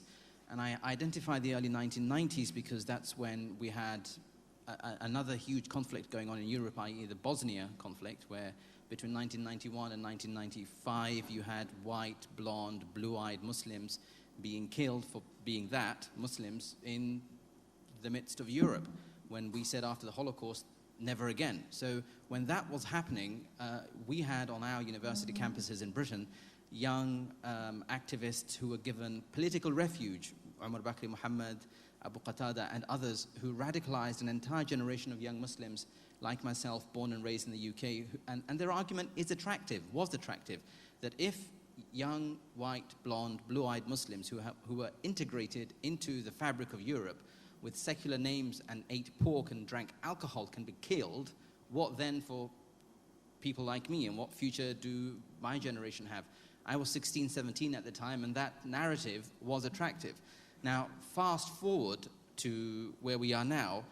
In the intervening 20 years, what we've had is the embodying and the embedding of this extremist ideology of jihadism, Salafism, Islamism, whatever you wish to call it, distinct from the religion of Islam, where young Muslims born and raised in the West do not feel as though they belong to the West. There is no sense of belonging. There's no integration.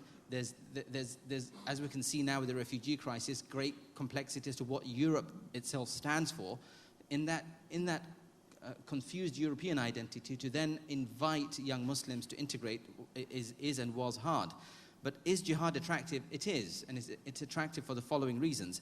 One, young Muslims, by the way, not all Muslims, Islamist activists, probably that 1% or thereabouts, have grown up now from the age of kind of 2, 3 upwards for the last 20 years, believing in this utopia, believing in this emerging caliphate, believing in the promise that we will see a caliphate in our time. Now, ISIS have capitalized on that sentiment across the world and highlighted, well, here is the caliphate. The evidence for why most Muslims don't believe in it is the fact that most Muslims don't migrate to it. But that 25,000 or so that have migrated, many of them come from Tunisia, many of them come from European countries, because of the attraction of a very black and white worldview of a country that now opposes the West and defies the West. And there is an afterlife element to all of this. There's a literalist reading of scripture that says that we're heading towards the end times. And ISIS make a lot of noise about we are now in the end times, and the caliphate, the last caliphate has emerged, and it's now incumbent upon their followers to migrate. Migrate to what? Migrate to a Sharia land, migrate to a caliphate that God protects, allegedly, migrate to, even if you die in this process, the next world is waiting for you in which you will be rewarded with heavenly rewards. So there's an entire narrative of not fitting into the modern world, finding the utopia and realizing it, but even if you die in the process, there's a next world full of reward waiting. And my last point on this is, yes, we despise ISIS, and yes, we despise the people who are going towards it for very valid reasons, but there's something that's missing in the global Muslim conversation, and that's what Plato talked about in terms of thumos, dignity. And what ISIS offers these young people is a sense of dignity, is a sense of purpose, and is a sense of defying every odd that's thrown at them from the modern world. And my guess is, of course, having talked to some of them myself, particularly in France, also in Britain, it's because the society doesn't welcome them. I mean, basically, Europe tends to be fairly homogenous societies. I mean, France had its ethnic cleansing 1,000 years ago. It's a post-colonial phenomenon, and it's been very hard, I think, for European societies to figure out how to really integrate people and provide a citizenship that has meaning to everyone. Richard, what's your sense of threat or not threat? Do we exaggerate this? Well, I've made comments in the UK publicly about the level of threat, and I'm not minimizing the danger. I mean, I think my argument is a plea for understanding of the threat and more explanation and honesty on the part of our political leaders. Since 2005 attack in London in the UK, there has been one death from terrorism. That's partly due to the success of the security and intelligence services in preventing other attacks. But we need to keep a balanced view, however, as it were, serious the latent threat might be interpreted to be. And I think we need to be cautious about making particularly legal changes to cope with the problem. And I think this needs to be done with precision, with thoughtfulness, and not really in a state of panic. I mean, you know, panic makes bad laws, and you only have to look back to 2004 to see that many of the measures that were brought in, fortunately, many of them had sunset clauses, so they could be revised after a period of time. But having had that experience, I don't think we should go down the same track again.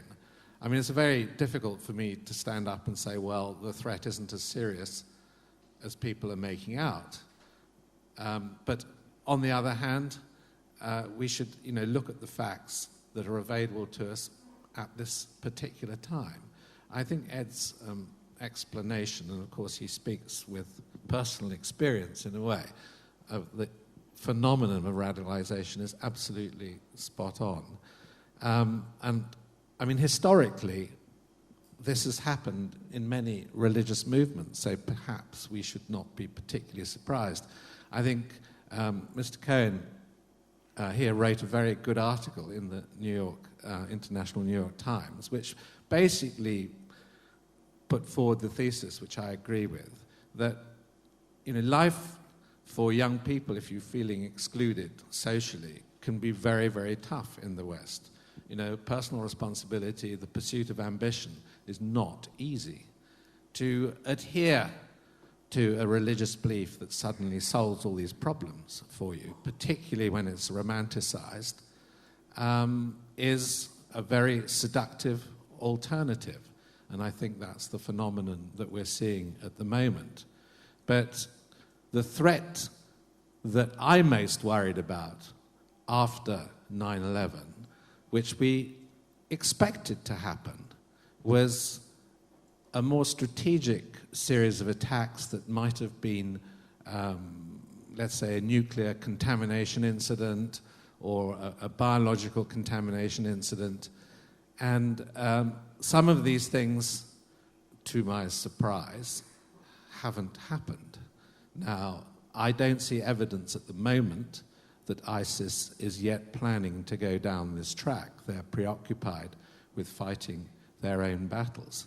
But we can't set aside that risk entirely, and it's not good on an occasion like this to speak about it in too much detail, because I feel that, you're putting forward, views and ideas which perhaps shouldn't be propagated. So I think one also has to be quite cautious in talking about the reality of the threat as well. Thank you. And also, I'm going to come to the audience in a moment, so prepare your questions. But first, I just wanted to come back to Kishore for a second. I mean, when you and I spoke on the phone, we talk about the way Islam came to Asia. I mean, it came in a way to the Middle East with the sword, but it came to Asia through trade, and it came in a more peaceful way.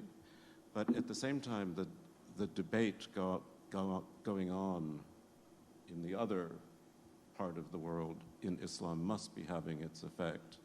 I mean, do you see it in Singapore? You have a sort of major Muslim minority. Do you see it in Malaysia? Do you see the impact of this more aggressive sense of jihad?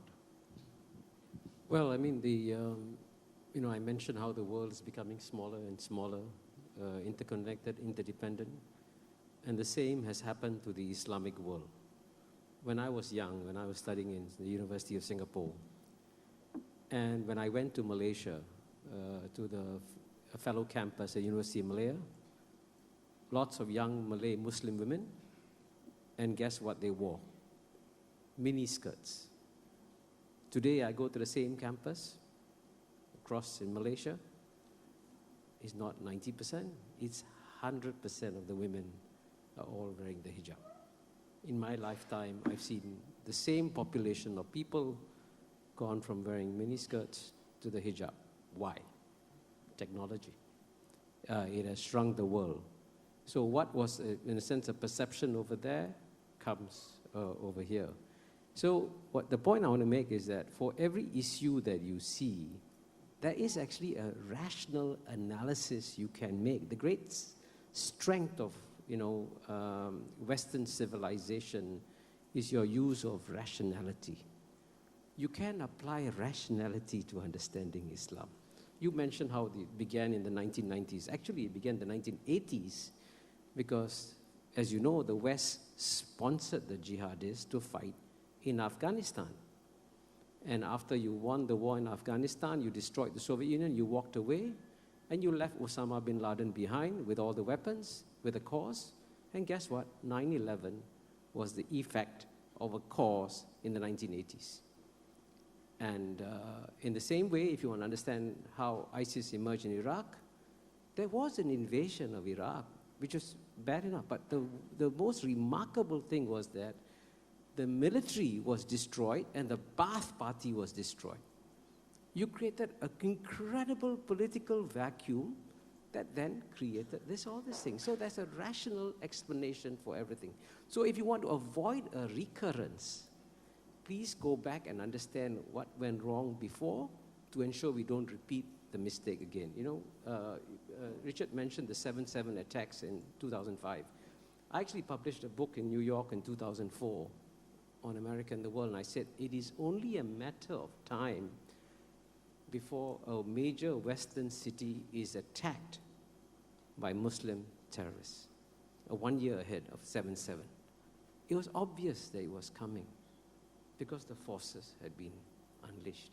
So to prevent it from happening again, and this is what we worry about, by the way. We worry about the fact that in Southeast Asia, traditionally, the Muslims in Southeast Asia have been among the most peaceful. And I want to emphasize this. So that's because Islam came across through trade, it was peacefully adopted. But now, the number of young Indonesians and young Malaysians going to fight with ISIS is going like this. And technology is taking everything from the Middle East, putting it on their computer, and by the way, they have equally good smartphones now. They feel what's happening over there, and they join the mission. Thanks. I mean, sometimes I think it actually began with the Islamic Revolution in Iran, because that's really when the hijab began, really. And I've seen it too, even in the West Bank, which is one of the best educated and most secular Islamic societies that I know, every young woman is wearing at least the hijab. So now we're going to go to you. I hope they can bring up the lights a bit so I can see. And what I'd really love you to do, if possible, is identify yourself when you ask a question. And then please try to ask a question. And the first person I see is that gentleman with the gray hair. Stasinopoulos, formerly with the European Commission.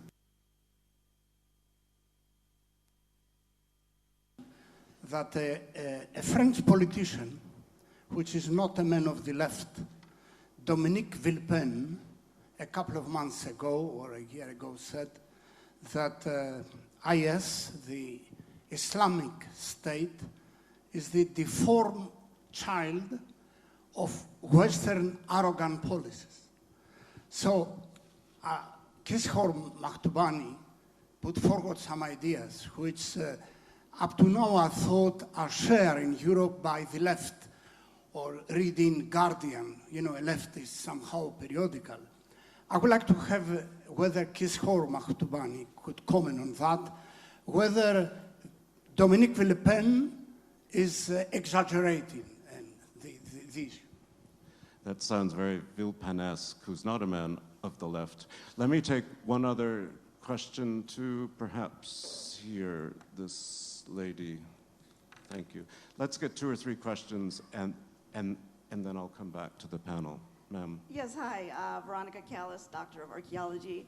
I appreciated your comment at the very beginning, the moderator, how you started with the destruction of Aleppo, that Atta was interested in preserving it because of the destruction from modernization that ended up going to the other end of the spectrum. And I just wish you might be able to address for us the role of cultural heritage in its destruction, its role on radicalization. What can we do to stop this? Is cultural heritage a human right that needs to be protected by democracies and so on? Thank you. Can we take one more? There's a man standing way in the back. Can we get him a microphone? Thank you. I'm Thomas Kelly. I'm a film director in France. Last week, at a conference of topic of Muslim women near Paris, there was a legally held debate about whether women should be battered by their husband and whether wife should be submissive. How can this happen in our democracy? And why do we let radicalism from mountain of Afghanistan happen across the streets? Merci pour l'anglais. Kishore, why don't you start with the question? Okay. Well, I must, you mentioned I was a diplomat, right? It would be very undiplomatic for me to agree with Dominique Villepin, even though I clearly sympathize with his point of view. But, when he says that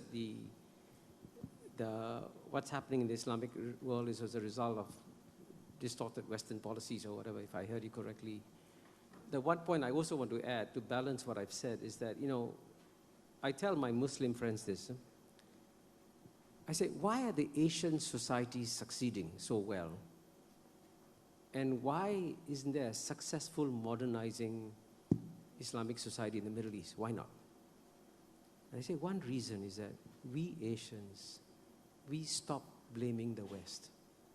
We decided, okay, colonialism was bad, we suffered, but that's over. We got to move on, we got to build, we got to succeed. So we are moving ahead into the future. And so what surprises me is that not one successful, Islamic modernizing society has emerged in the Middle East. And part of that, I suspect, is that there's this discourse of trying to blame the rest of the world rather than blame themselves for that problem. So I want to be equally critical of the Muslim societies also. But at the same time, it is also a fact that there are many things that the West has done to the Islamic world that has distorted their development. And look at it objectively. This is a forum on democracy, right?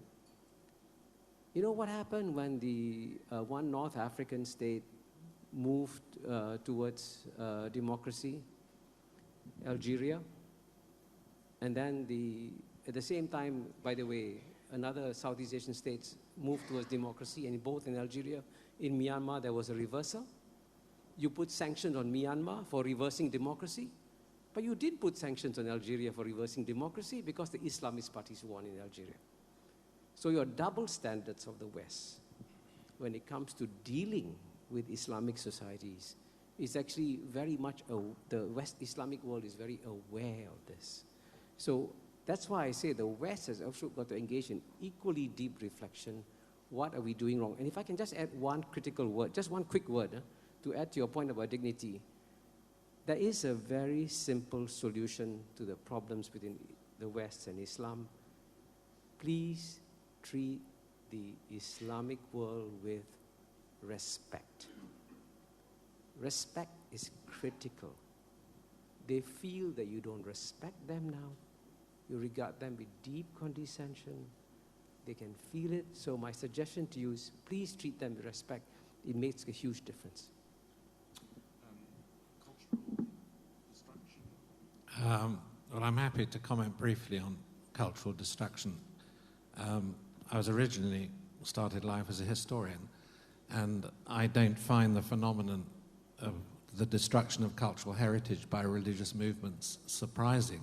Unfortunately, it has a long established history, and the driver usually is theological and partly political, in order, as it were, to assert the identity of your particular movement.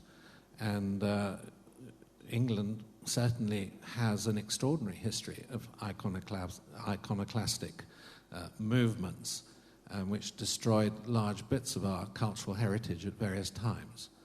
So I think ISIS, as what I would describe as a messianic movement, is largely acting in character, however shocking and terrible we may find that.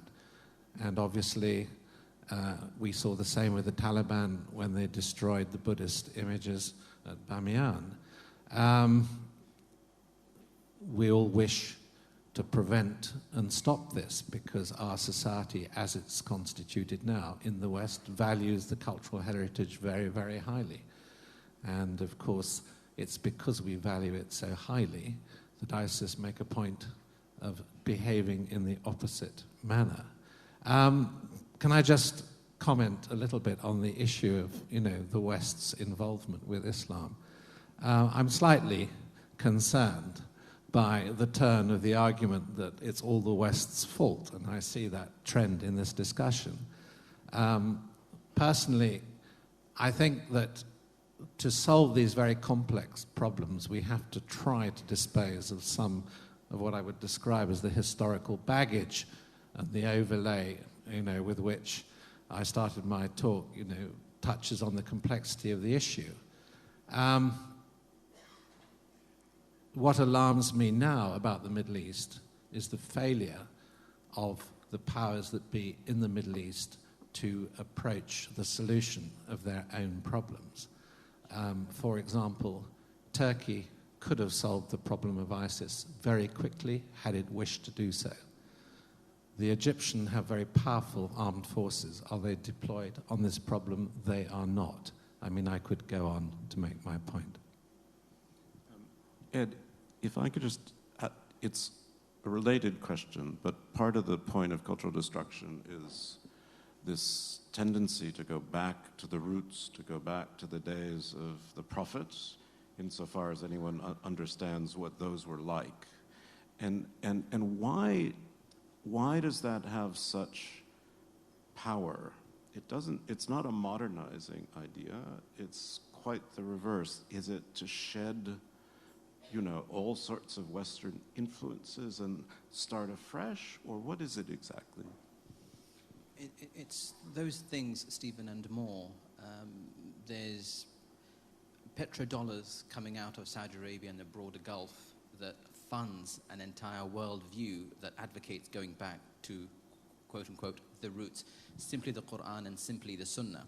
That defies 1,400 years of Muslim civilization, contribution to art, logic, science, medicine. All of that is thrown out the window, and we're going back to some kind of imagined year zero of the Najd, or the deserts of Arabia. In that process, what now shocks the modern West in terms of destruction in Palmyra and tombs in Syria and the Bamiyan Buddhas, Muslims have been watching this unfold in Mecca and Medina without international scrutiny, because the international media doesn't have access to those places, but wholesale destruction of tombs and shrines that Muslims have venerated in Mecca for 1400 years. The Prophet's tomb itself has been vandalized because the lines of poetry from Imam Busayri are seen to be idolatrous.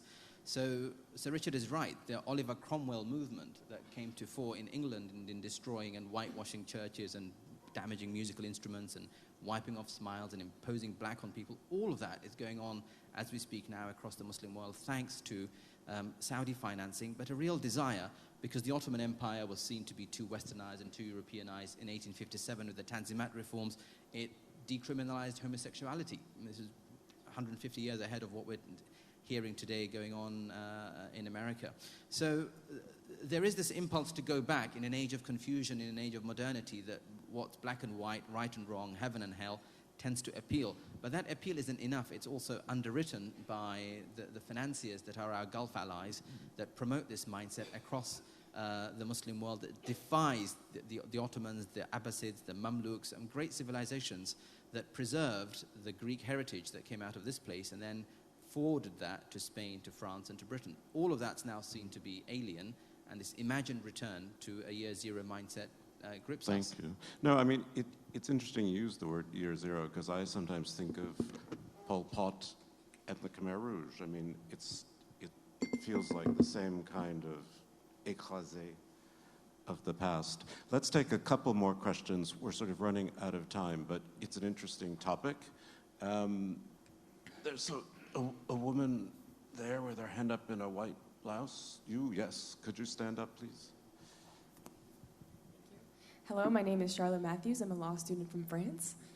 Just last week, the British and French governments shot down 2 of their citizens in contributing in ISIS. My question was, how can this actually happen? What's the legal justification? And is it not a form of externalizing the capital punishment to people who we just don't want to come back? Okay, that's clear. And this last question, there's a man in the back with his hand up. Could you stand up? It makes it easier. Yes, thank you.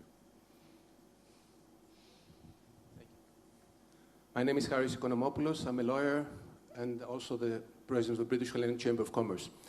I noted Sir Richard's notes that Islamist extremism hasn't been dealt with yet because it's not a priority for any of the major Western powers. And then I heard Ed Hussein saying that democracy, at least in the parliamentary representative system that most European countries are experiencing it's sort of against religion. It's against the Hakim, the sovereignty of the God. So I have a question for any of the gentlemen that would like to reply, and it refers to Libya.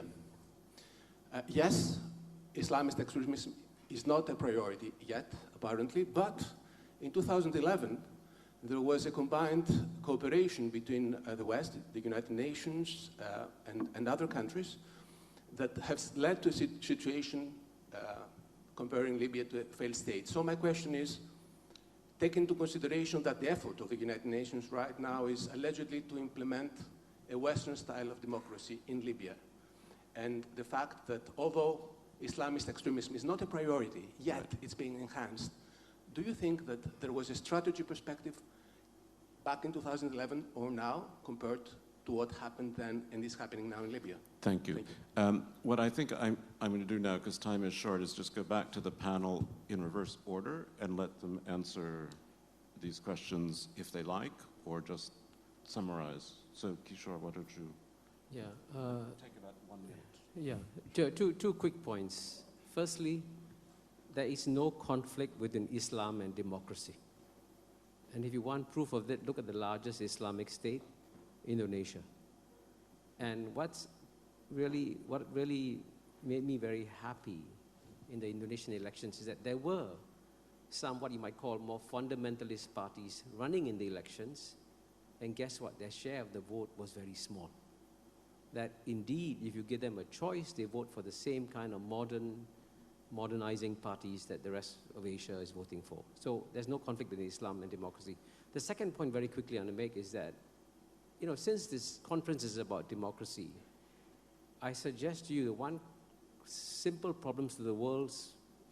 solution to the world's problems is to have a kind of a global democracy. Not a one man, one vote, or one woman, one vote global system, but a world in which you show respect for the views of the 88% of the world's population who live outside the West. Only 12% lives inside the West. 88% lives outside the West. Learn to listen to them.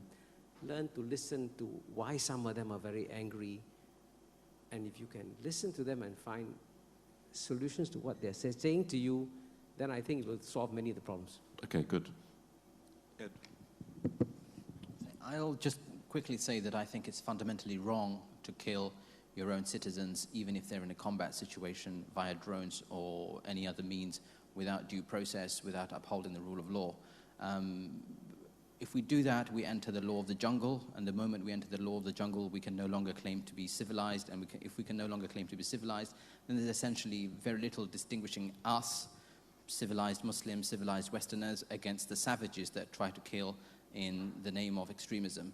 And a key marker of that distinction is upholding the rule of law. Osama bin Laden, Anwar al-Awlaki, and the killing last week of these two Brits and the forthcoming killing of 8 more is fundamentally wrong, and it feeds the narrative of the extremists that the West is out to get them. Yes, the West is out to get them, but get them with the vast majority of Muslims on side, who incidentally, and this is my last point, the vast majority of victims of extremist terrorism happen to be fellow Muslims. The first enemy for Al-Qaeda, ISIS, Boko Haram, Al-Shabaab, you name it, are fellow Muslims.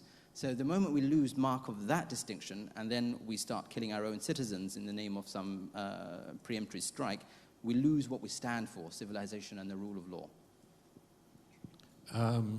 I'll comment briefly on train killing. It's a very significant change in the policy of the British government. I'm certainly aware of previous legal discussions, current legal discussions I know nothing about.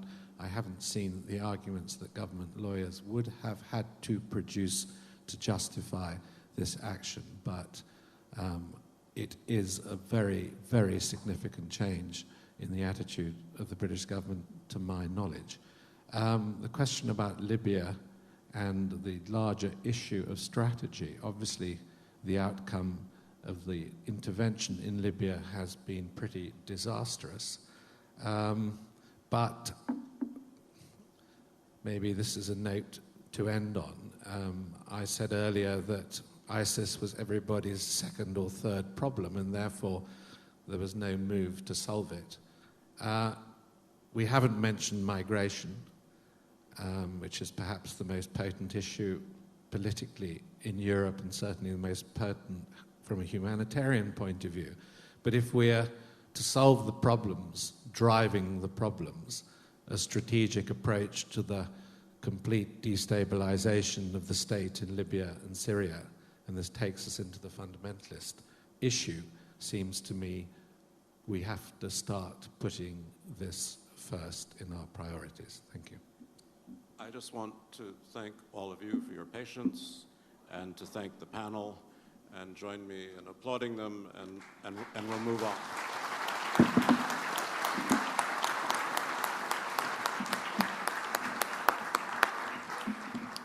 Thank you, Steve, Sir Richard, Kishore, and Ed.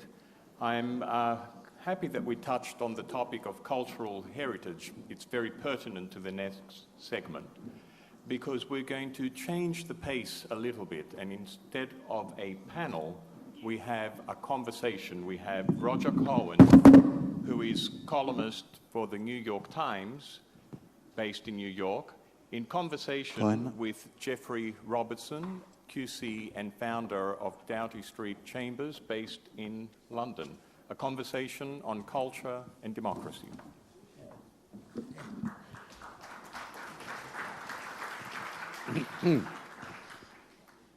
Thank you very much, Achilles. I'm Roger Cohen, columnist for the New York Times.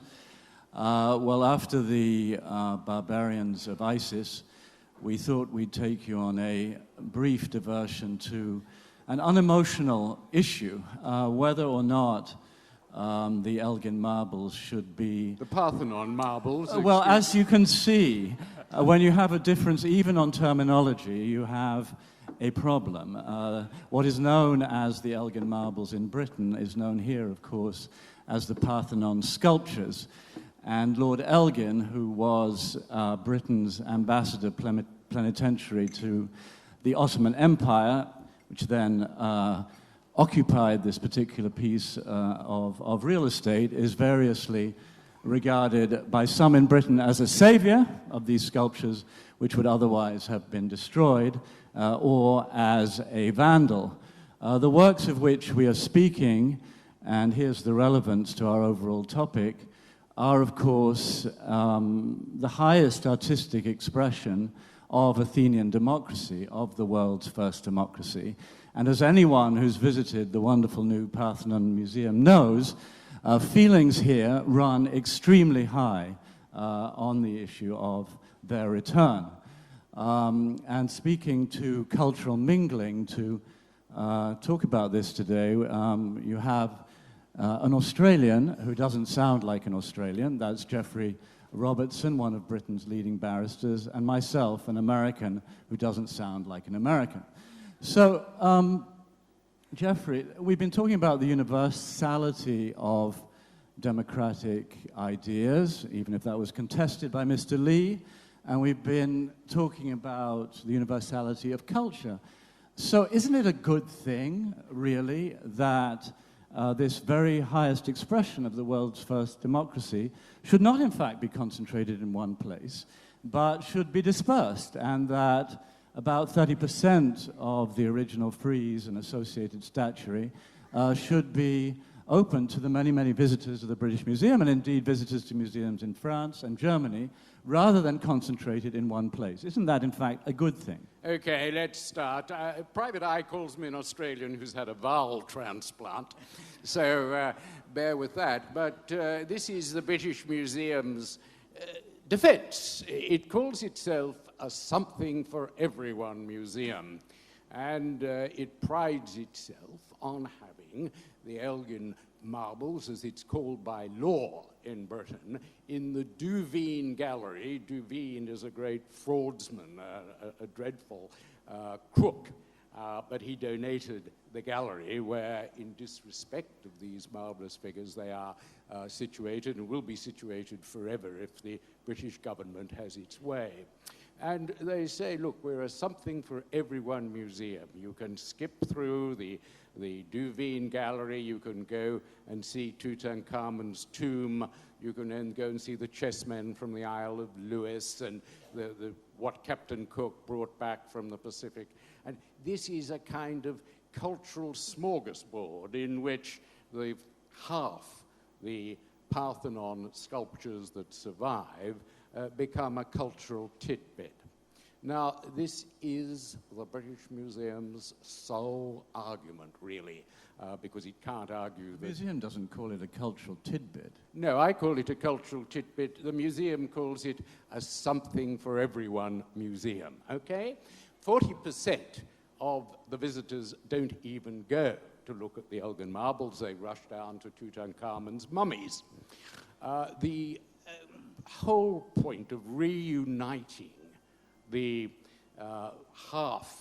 the amazing frieze that was put on the Parthenon at the beginning of democracy. This is, for those of us who don't know what we're talking about, in 448 BC, Pericles, after the wars of Marathon and Salamis were won, Athens was an empire without an emperor. It had a form of democracy, for men at any event, decided to spend the war chest not on war or commemorating the war, but on peace, on this amazing building and its temples with a frieze that would show and is a snapshot of the earliest time that we can really call this world civilized. There are people, they're talking, they're conversing, they're drinking, a lot of drinking,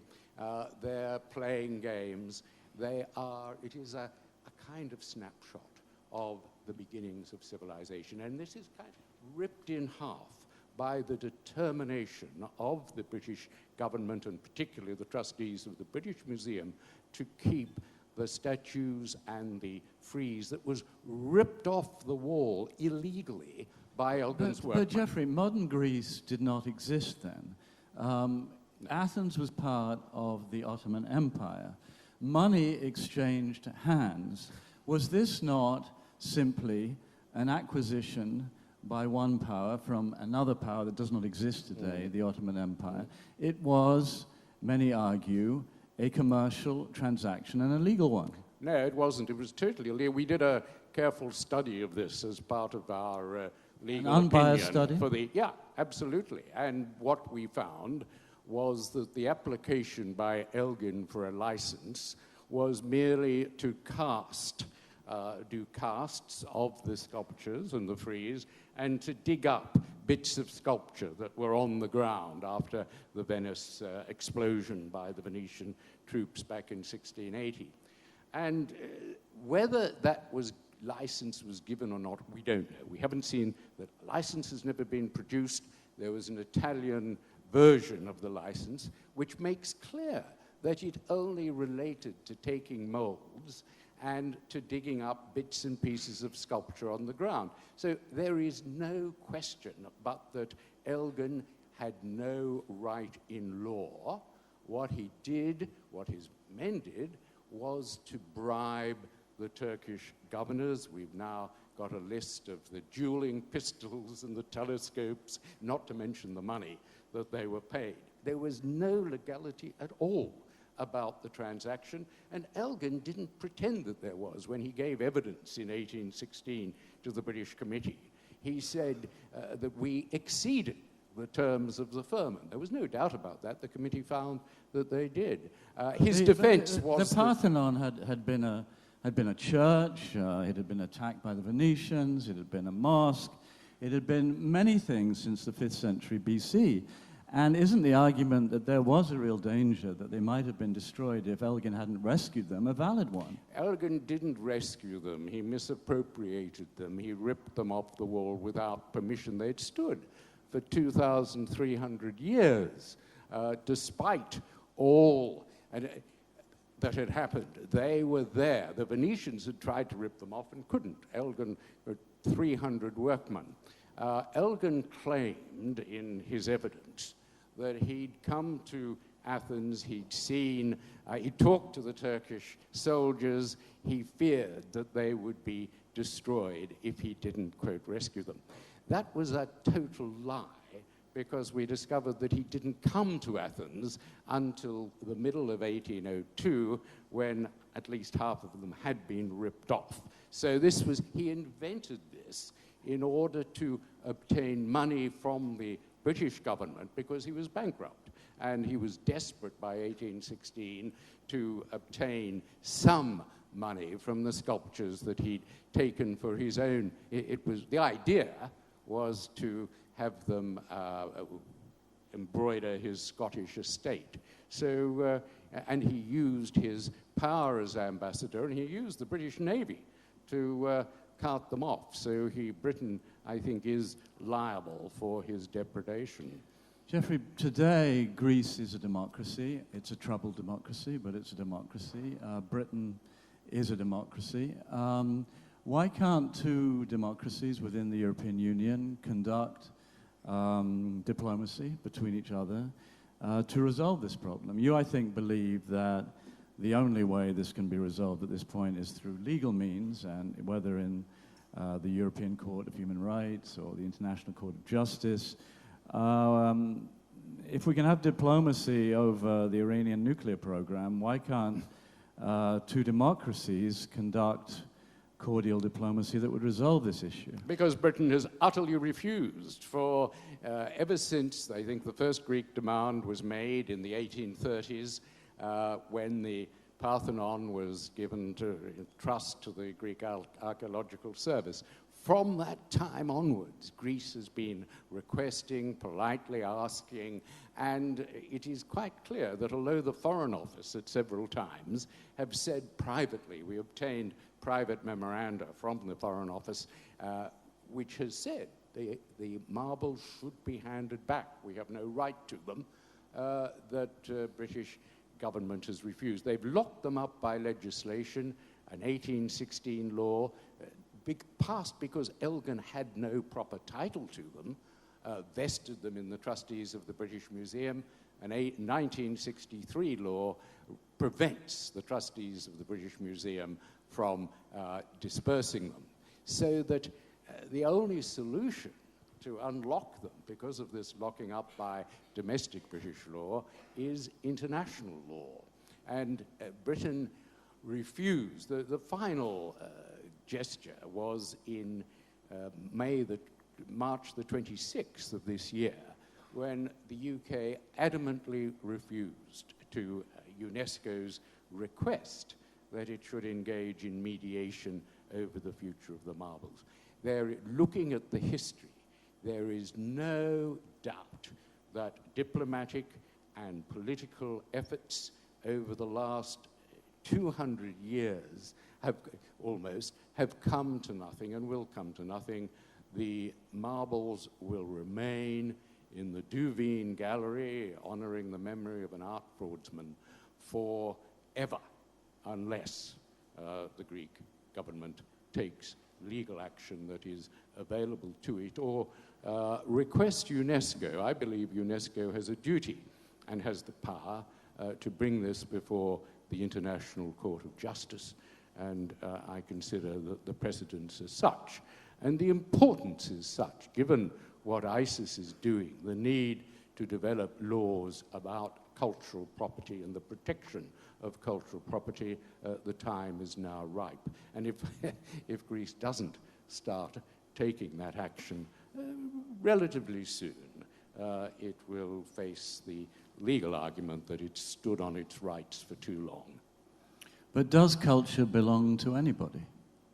It belongs, it's quite interesting. And if so, in what sense? Well, what the courts are saying, and this was said by Doesn't it belong to all humanity? Okay, listen. What the courts have been saying since the International Court of Justice restored to Cambodia some cultural artifacts taken by Thailand. And what's next? The Rosetta Stone back to Egypt?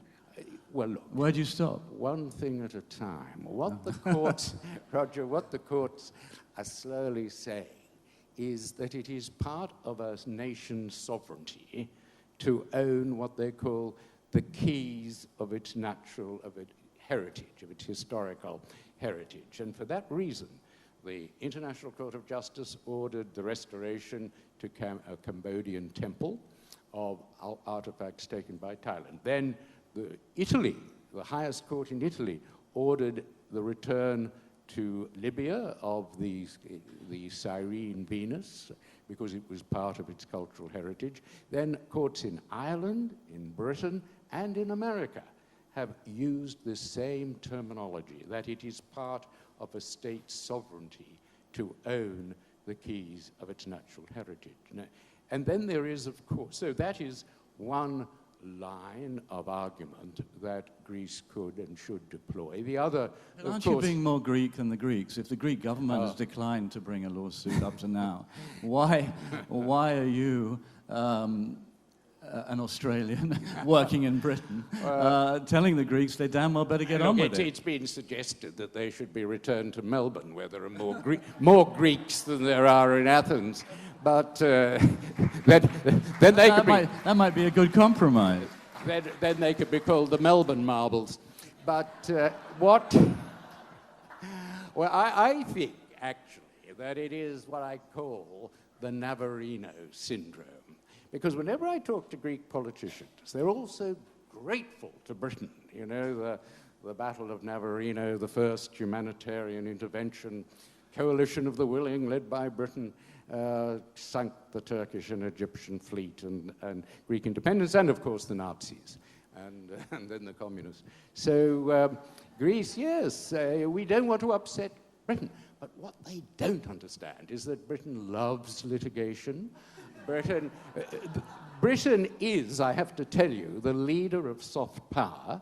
The latest statistics, you're number 6 in America, but soft power in the world. Where's Australia? That's quite high up. But what we have in Britain is a belief in law, and we actually obey international judgments, unlike other countries. You think a court would find in favor of Greece?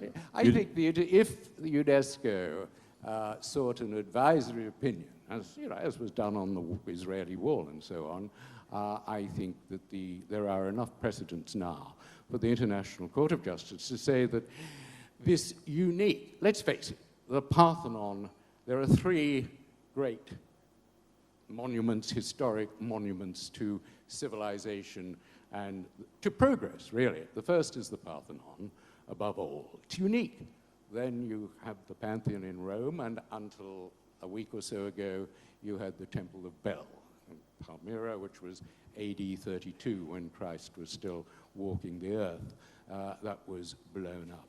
So we now, the Parthenon is the supreme example, and the Foreign Office memorandums will say this is not a precedent, it's not going to be a precedent for this and that going back, because it is unique to the world. It is bringing it back to Greece. Can I just read you just one way of putting it by Professor Joan Connolly, who's the art history professor at NYU. And she says this, and I think it encapsulates the argument brilliantly. She says, apart from the Parthenon, these statues are merely relics, however finely wrought. The wholeness of the Parthenon demands our respect and warrants every effort to reunify it. Consider the state of the central figures on the west pediment. Poseidon's shoulders are held in London, while his pectoral and abdominal muscles remain in Athens. Athena's battered head, neck, and right arm are displayed by the New Acropolis Museum, while her right breast remains in the British Museum. This deliberate and Division sustained, of the spoils. Yeah, this deliberate and sustained dismemberment of some of the most sublime images ever carved by humankind brings shame on those who work to uphold this state of affairs. And those who work to uphold that state of affairs are the trustees of the British Museum and the British government, and they will always produce that. Remember that the idea of the snapshot of the beginnings of civilization, the snapshot that they have determined should be ripped in half. Do you see what's happened, the terrible things that have happened in Palmyra and ISIS's wanton destruction of these great works of art and expressions of ancient civilization? Do you equate that in some way with the depredations of Lord Elgin and see it as an argument for reuniting these statues in Greece? Or do you rather see it as an argument that I suspect the British Museum would make, because it's made it over some objects from Syria, that there you go, you see, it's much better to protect, wherever one can, these expressions of high civilization from elsewhere in somewhere as safe as London, at the British Museum, very close to the New York Times office there. So isn't Is it an argument for reuniting the works, or is it an argument for putting them in a safe place like the Louvre or the British Museum? Well, firstly, it's an argument for the international law, what we call customary international law, to deal with the question of protecting historic monuments and of unique importance to civilization. But secondly, of course, the British Museum I salute for it's appointed some monuments men, and they're going around Iraq at the moment. But they always say, and rightly, that as soon as the war is over and it's safe, they will go back. Greece is surely a safe place for its heritage. Even today. Even today, and especially today. What do you the think? New Acropolis Museum is not only a safe place, it's the right place. Well, and it was obviously built to house their eventual return. It's a museum in waiting, in a sense. What do you think would be, I mean, speaking of democracy, and Greek democracy in particular, which has been battered in recent years by a terrible economic crisis and an agonizing conundrum over what to do about the euro and big questions about how far democracy still functions here. Let's just imagine for a moment that miraculously a court case was won, or Britain suddenly gazed deep into its soul and it's not going to do that, even under these Mr. things- Corbyn.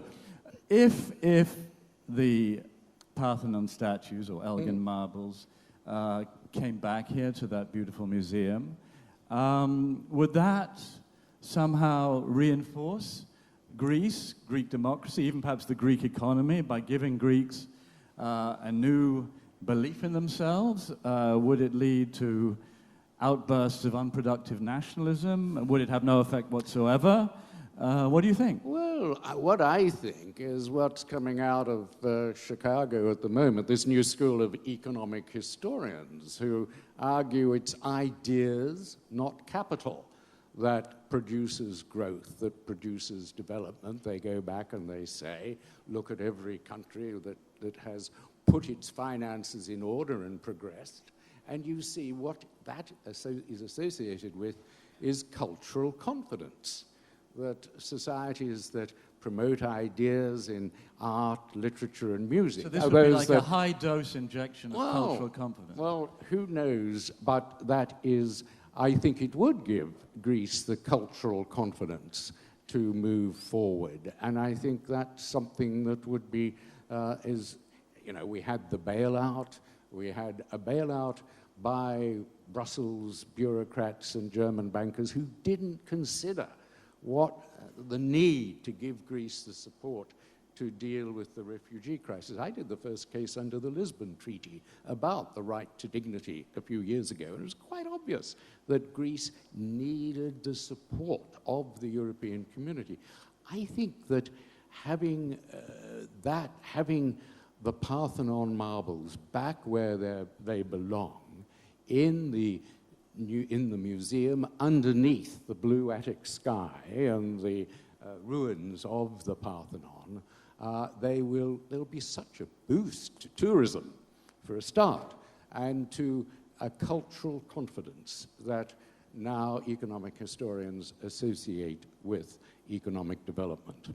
Well, I'd like to briefly throw this open to you to ask any questions. Before we do that, could we have a quick informal vote? Raise your hand if you think the Parthenon statues should be returned to Athens, please. Gosh. Overwhelming majority, I think. And who thinks they should remain under the grey skies of Britain? 2? 2? 3? All right, questions, please. Yes, sir. And can we have a mic?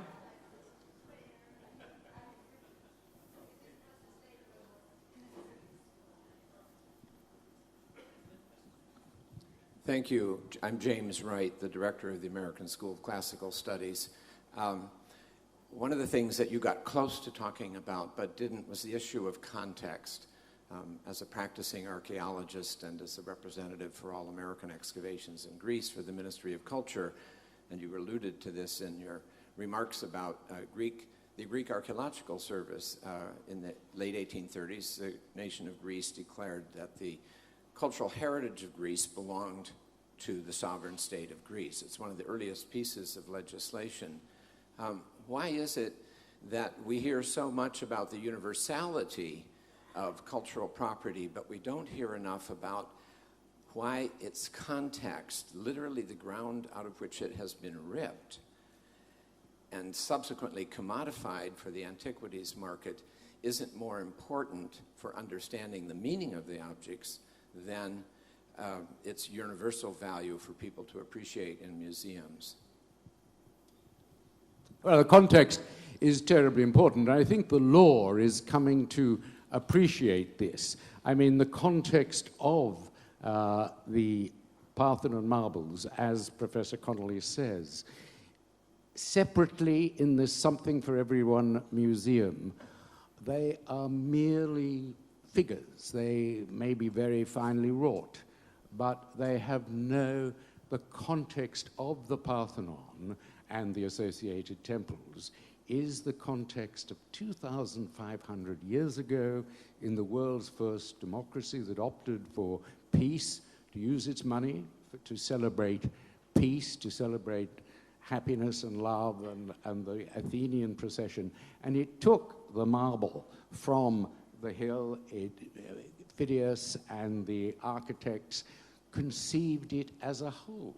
You cannot, as the British Museum claims, take bits and pieces and put them up with Captain Cook's Samoan artifacts and with the chessmen from the Isle of Lewis and so forth. This is nonsense. This is absurd. And if you read the British description of this, where they actually have incredibly irrelevant associations that are used to justify this, you could bring it back to the context of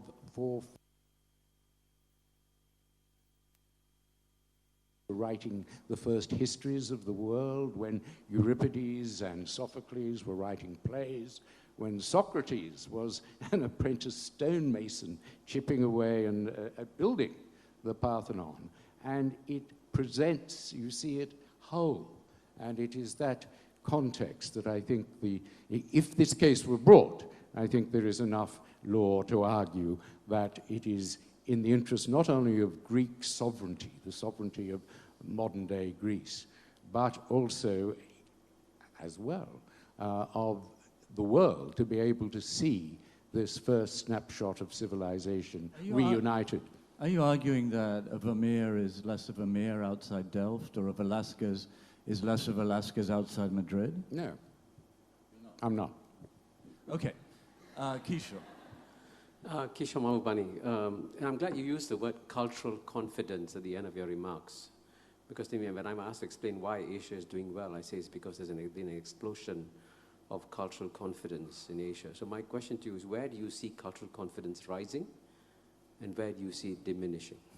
Well, obviously, cultural confidence was part of Lee Kuan Yew's plan for Singapore, which he achieved up to a point. I think that it is cultural confidence, actually, I see it rising in a strange way in America at the moment. With Donald Trump. With Donald Trump, exactly. I see it rising in a way in Britain with Jeremy Corbyn. I mean, the idealists who voted for a sort of unreconstructed 60s Trotskyite were actually saw in him a measure of principle, a measure of idealism, and in fact, a measure of British history that they wanted to. Cromwell, exactly, whom he venerates, so I do see that in some countries, among voters, among large groups of people, there is a desire to get back to a confident cultural position of their nation. There's a question at the back, and I think after that one more and we have to stop. Yes, sir, after. At the back in a white shirt. Right, please stand up, sir, so they can bring you the mic.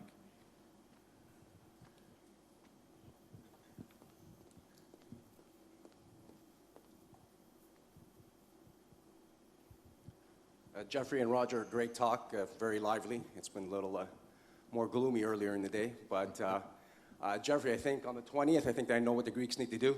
They need to vote for you, Jeffrey, with an exclamation mark. So thanks for the talk. One of the questions is, I know recently the British Museum loaned, I don't know if it was part of the friezes or so on, I think it was a statue that was taken by Lord Elgin to the Hermitage Museum. And why was that done, and was that really an insult to the Greeks? This was part of the utterly arrogant and unrealistic idea that you can have cultural diplomacy. The British Museum's first experiment in cultural diplomacy came in 2011 when they lent the Cyrus cylinder, said to be the world's first human rights treaty, to Iran. Okay? It arrived in Iran, and Ahmadinejad arranged for an enormous pageant to, and who should play Cyrus, the center of this pageant, but an actor in the uniform of the Basij militia that had killed Ahmed bin Sultan and a lot of other people. So that was a bit of a downer for the first attempt at cultural diplomacy.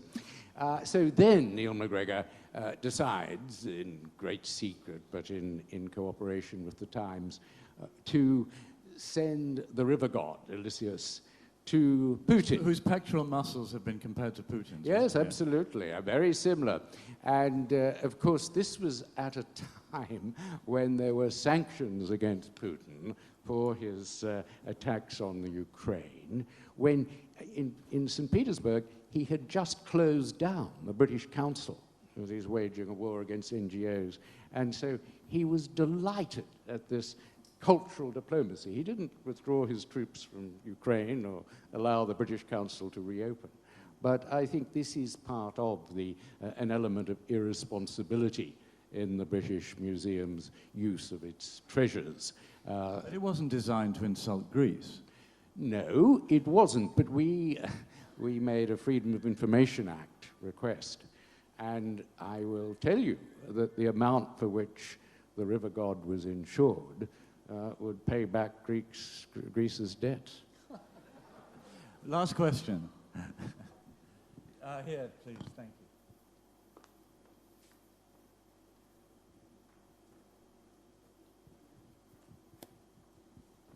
you. Well, yes, I would agree with you that diplomatic or political efforts will not bring the marbles back. You mentioned about legal action. I would like question one. Where do you think this legal action could be filed?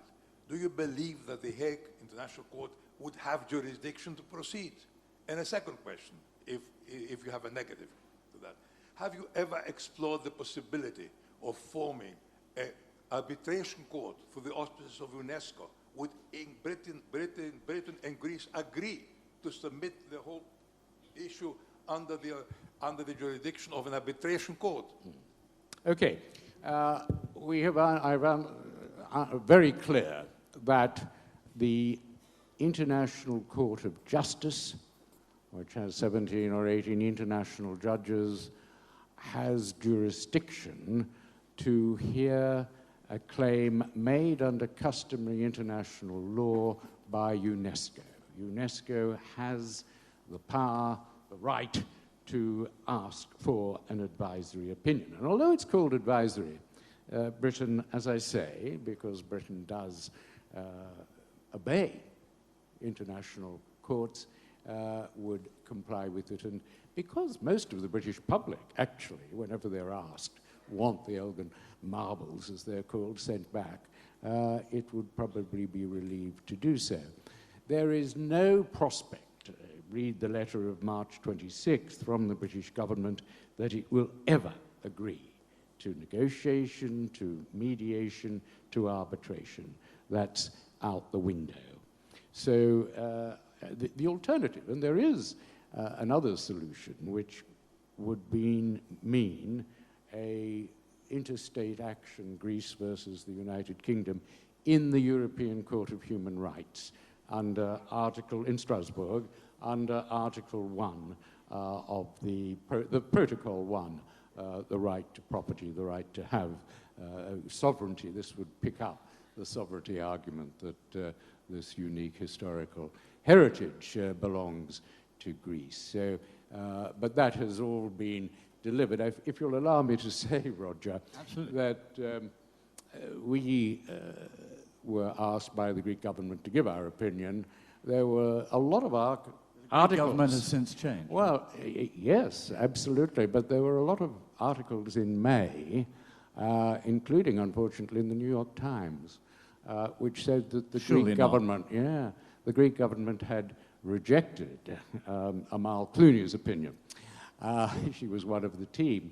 And this was curious, because we hadn't finished our opinion. We hadn't delivered it to the Greek government in May.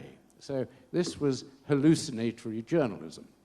By the New York Times? Yes, amongst others.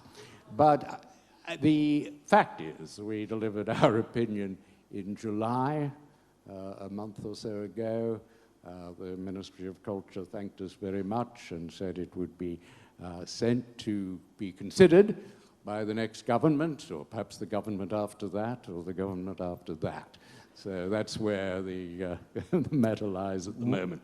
Well, thank you very much, Jeffrey, for that spirited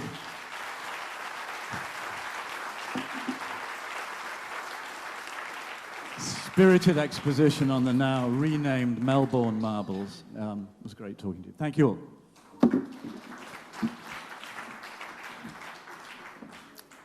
Many thanks to my fellow Australian, Jeffrey Robertson, and Roger, thank you for calling a snap referendum even speedier than Alexis Tsipras, I must say.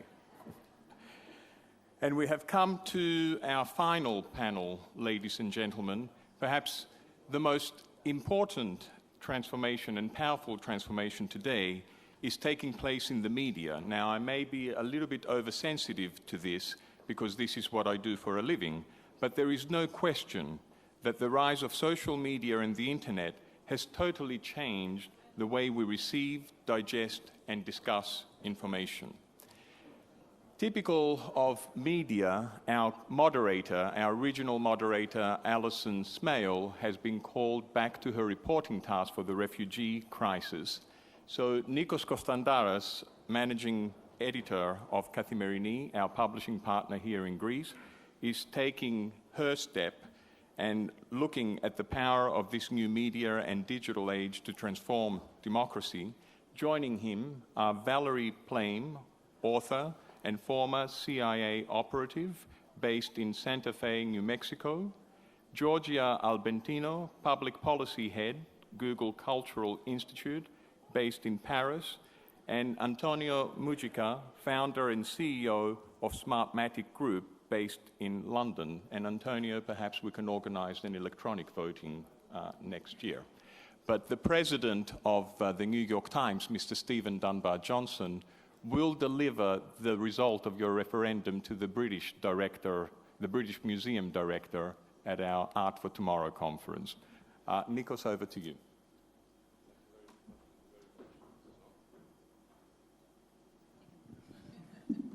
Hello, is this on? Yes. Well, it's a great honor to be here in Alison's position. And I'd just like to make a little note about that we live in a digital era where everything happens at the same time everywhere, but we still need to be somewhere else very often.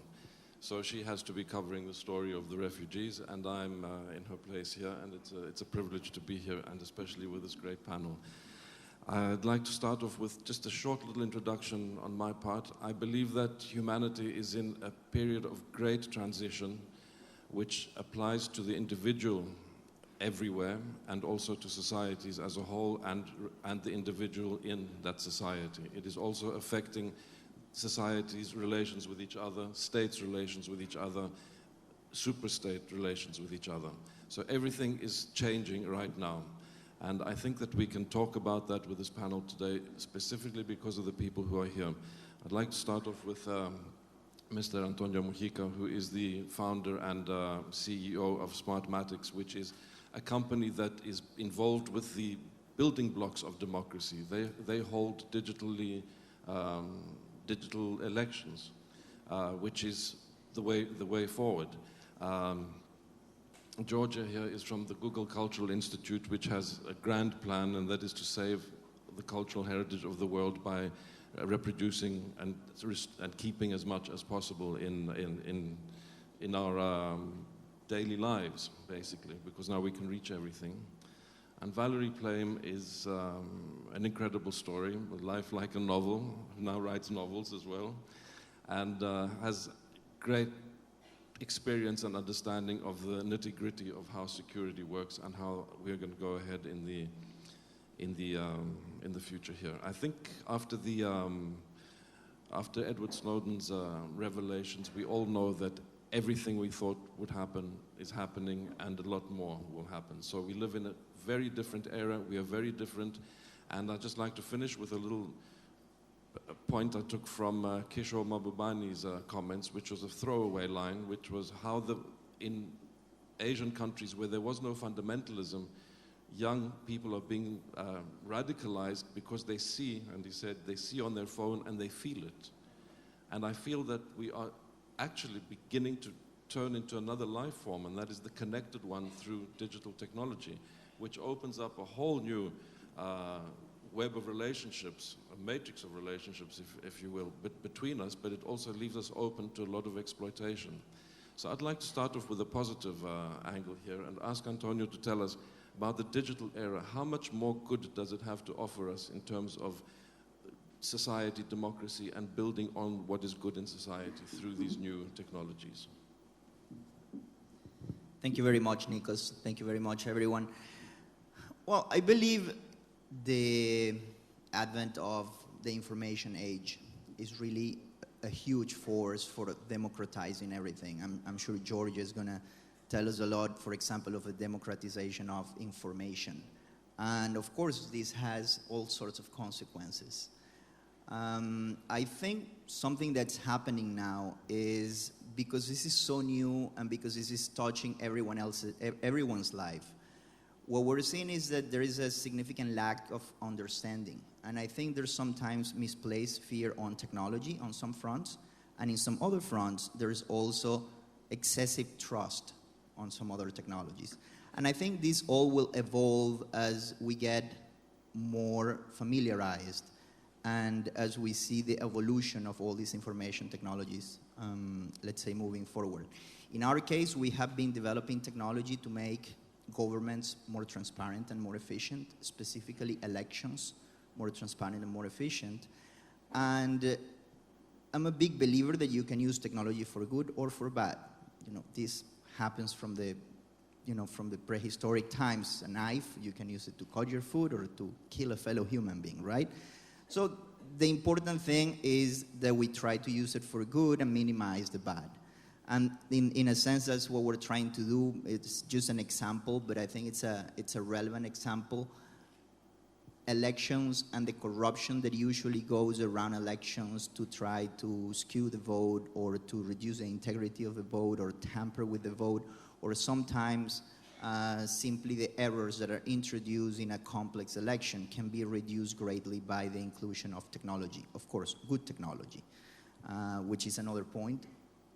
There is good technology and there is bad technology. So you can have a very well-designed product that is fit for purpose, and you can have a product that is not fit for purpose, and it might produce even the opposite result, right? So I'm a big believer, of course, in technology, and just by looking at history, I'm very optimistic about the future, because technology has normally only introduced, let's say, long-term benefits and not the opposite. Thank you. Georgia, Google is Google. Everybody knows that it is this massive organization that has huge ambitions. Now, on the cultural front, we also understand the validity of it now in the era after Palmyra and after the damage done, in which we tend to forget in northern Iraq, which might be more important, Nimrod and Nineveh and things we might never find in the end. everything is at risk, but isn't there also a risk in gathering everything in one spot and perhaps becoming a little bit complacent that everything that is there is everything?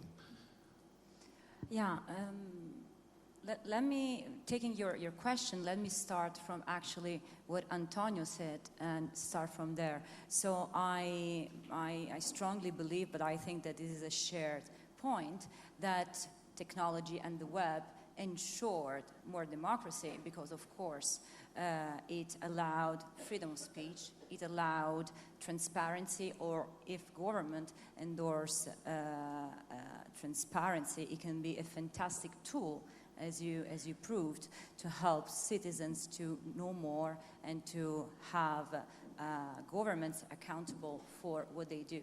But I strongly believe, and that's why I'm working for the Cultural Institute, that there is something more that perhaps is not as discussed or well, let's say, known, that is the power of culture plus digital for democracy. And I come to your point. I believe that knowledge as well as culture can be incredible tools for democracy.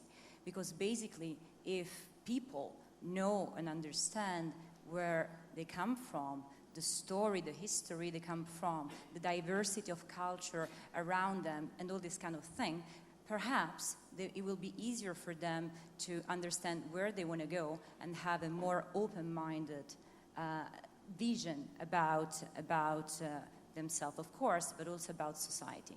So going back to what we would like to do at Google is not just to put everything online, which is good, but is the Google Cultural Institute main objective, main aim is to have the cultural heritage that is art, history, and the most iconic places accessible online. And the point to me is that this will allow, of course, people that are not in the cultural bubble or are not in those elite, like us perhaps, that are already in touch with art, with culture, with history, to know more about it. So, of course, you will have one point where all this will come, but I think that the very positive point is that it will allow access to information, of course, but access to culture that is an incredible tool for democratization. Valerie, one of the major concerns of every state is security, and we know that there are armies working on this in every country. We also know that the great concern of the citizen is privacy and the personal protection from violations. What is happening in the real world? How does this work, and what can we expect to see? Thank you, Nico. It is a delight to be here. So Google's motto, famously, is do no evil, which is admirable. But we now know, certainly with the NSA revelations from Ed Snowden of 2.5 years ago, that there's a vast world out there of collection that maybe, maybe the intent is not for the good, although we're constantly being told that it is for it's in our best interests and it's protecting us. So this notion, what I've looked at a lot is what is the appropriate balance in a healthy democracy between security and privacy? This has long been a question, but it's really come to the forefront now in the last 2 years. I don't know how it was received, those revelations, so much here in Europe, but I know in the United States, as news started coming out and there was a sort of a collective shrug. I'm not a terrorist. Who cares what the government is collecting on me? They're just getting my text to my boyfriend or whatever. It's fine. It's keeping us safe. And then as more and more information came out to the incredible extent and how robust, in particular what the NSA was doing, people did start to question and say, you know, certainly historically we know that when governments collect vast amounts of information, the potential for abuse goes up significantly. And sure enough, it's always those that are creating trouble that the government tends to look at very carefully, whether it's minorities, political activists. And so that is what I'm very worried about, is the potential for abuse. And we've seen there's been some pulling back, but he's left now, the former head of NSA, General Keith Alexander. His motto was, collect it all. And it wasn't cultural, okay? And you have to ask, how is this really keeping us safe? The NSA assured the world that all this information that we're collecting, that they thwarted, they said, you know, a couple dozen terrorist attacks. But the information on that was pretty thin at best. So I am highly skeptical of all that information that comes in, to be able to sort through it, finding that balance against what we in liberal democracies find to be really the underpinning of what we want, the security versus privacy. It's a conversation that's worth having, rather than, certainly in the United States, there are many who just want to shut it down and not talk about it any much more. So do you feel that the watchdog bodies are not doing their job the way that you would want to see them do it? Oh, absolutely. Congress has completely abdicated their responsibility. 9/11 was traumatic, not only for the United States, but for the world. I mean, the world has changed profoundly in that time. But I would also argue that in sort of typical American fashion, we overreacted in many ways. And the pendulum swung too far. Slowly, we're seeing it come back. But for years, we lived with, you always knew what the threat level was. You know, everyone flying here, you know, you had to take off your shoes and take the change out of your, all of that. We live in a completely different environment. And it's, again, I go back to the potential for abuse. There are many examples in the United States of the government already putting its nose in where it doesn't belong.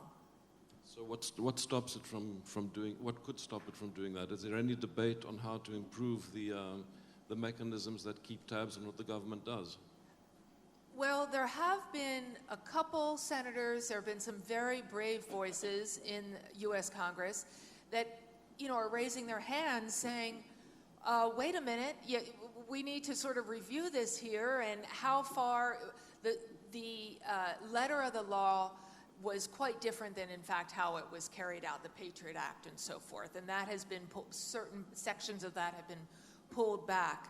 But it really, I think, is so important, talking about the good side of information technology, getting these stories out there, speaking aloud of where, I'll give you an example. Glenn Greenwald, who was instrumental in the Snowden leaks, of course, was writing for The Guardian, and now is with another media platform. But one of his colleagues at The Guardian was writing a book about him, about this episode. This was only earlier this year. And he was writing a lot of passages on Silicon Valley and its very, very cozy relationship with the NSA, U.S. intelligence. And this didn't happen once, this happened several times. He would be writing on his laptop computer, the book, and as he was writing, the paragraph was self-deleting. Yeah, so that's like Minority Report. It's like pre-censorship. So it's very important that we have a conversation in our democracies about how much we're willing to take. If you want to be perfectly safe, move to North Korea. There's not going to be terrorist attacks in North Korea.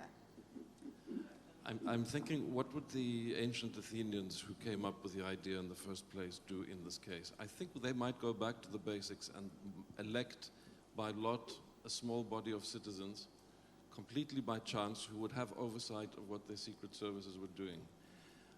Has there been any thought of a jury system to look over these things, or is it part of the whole security complex? This is a complicated, big subject. President Obama did appoint a small, blue ribbon group, but every time there's a problem, there's always a blue ribbon group assigned to it. Nothing really comes of it. And it's the same with that. There are voices that are pushing back against this, but fear is a tremendous motivator.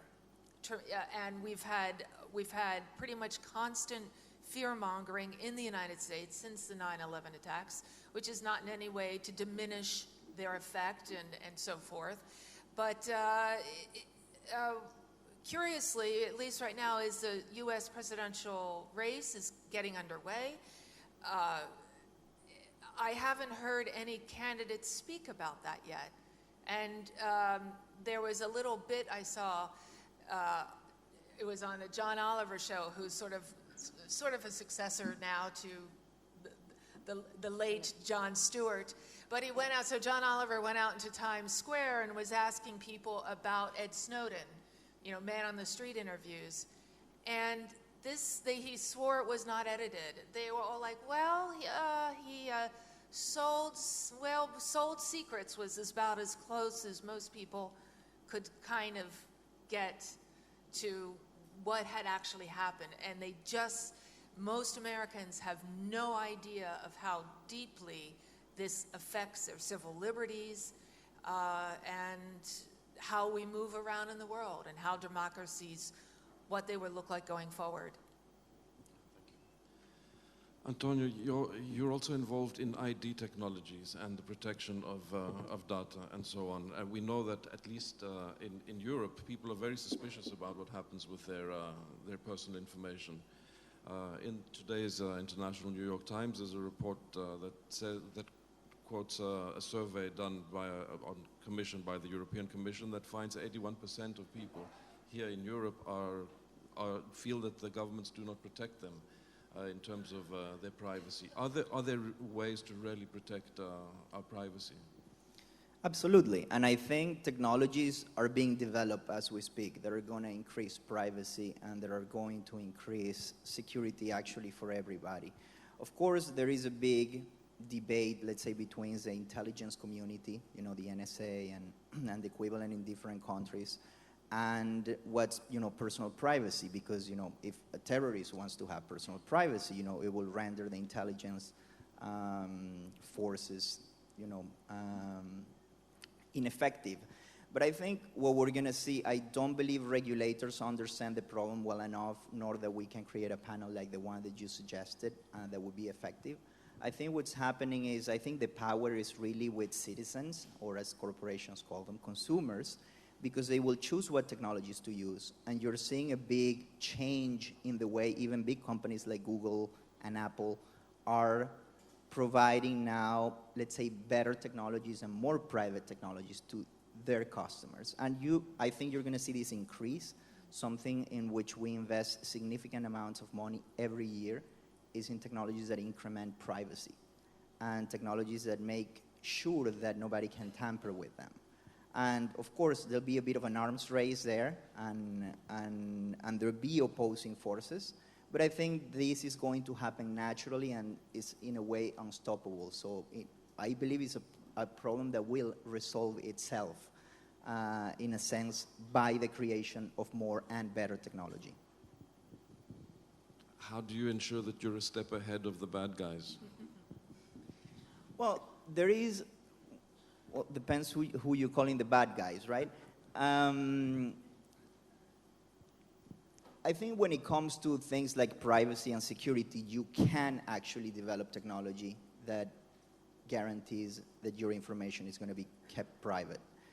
And there are new technologies coming out all the time, like for example now the blockchain technology. So if you want to have a ledger and you don't want to have a central authority controlling the ledger, you can install blockchain technology, which is what's underlying Bitcoin, and now they're looking for other uses for it. And so there is technology that's inherently effective to solve a very specific problem, and I think we will see that. Now, if we provide technology that guarantees privacy, what you will not be able to have is the ability to wiretap into terrorist communications. That's absolutely, that's a natural, consequence of it.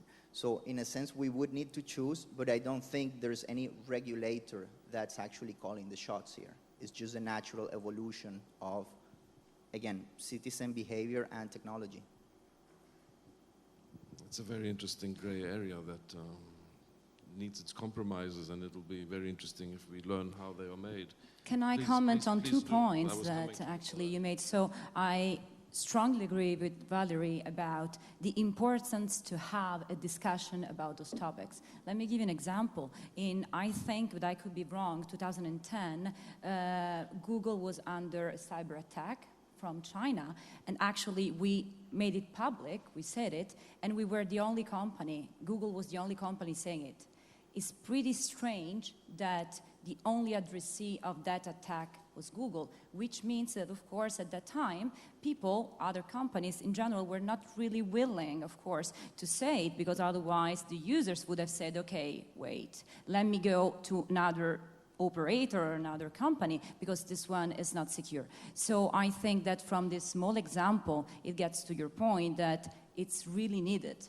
A debate about it and to talk about it is really needed. Then the second point about security and privacy. Well, security and privacy are the 2 faces of the same coin. I don't know if you can say it in English. You can say it in Italian.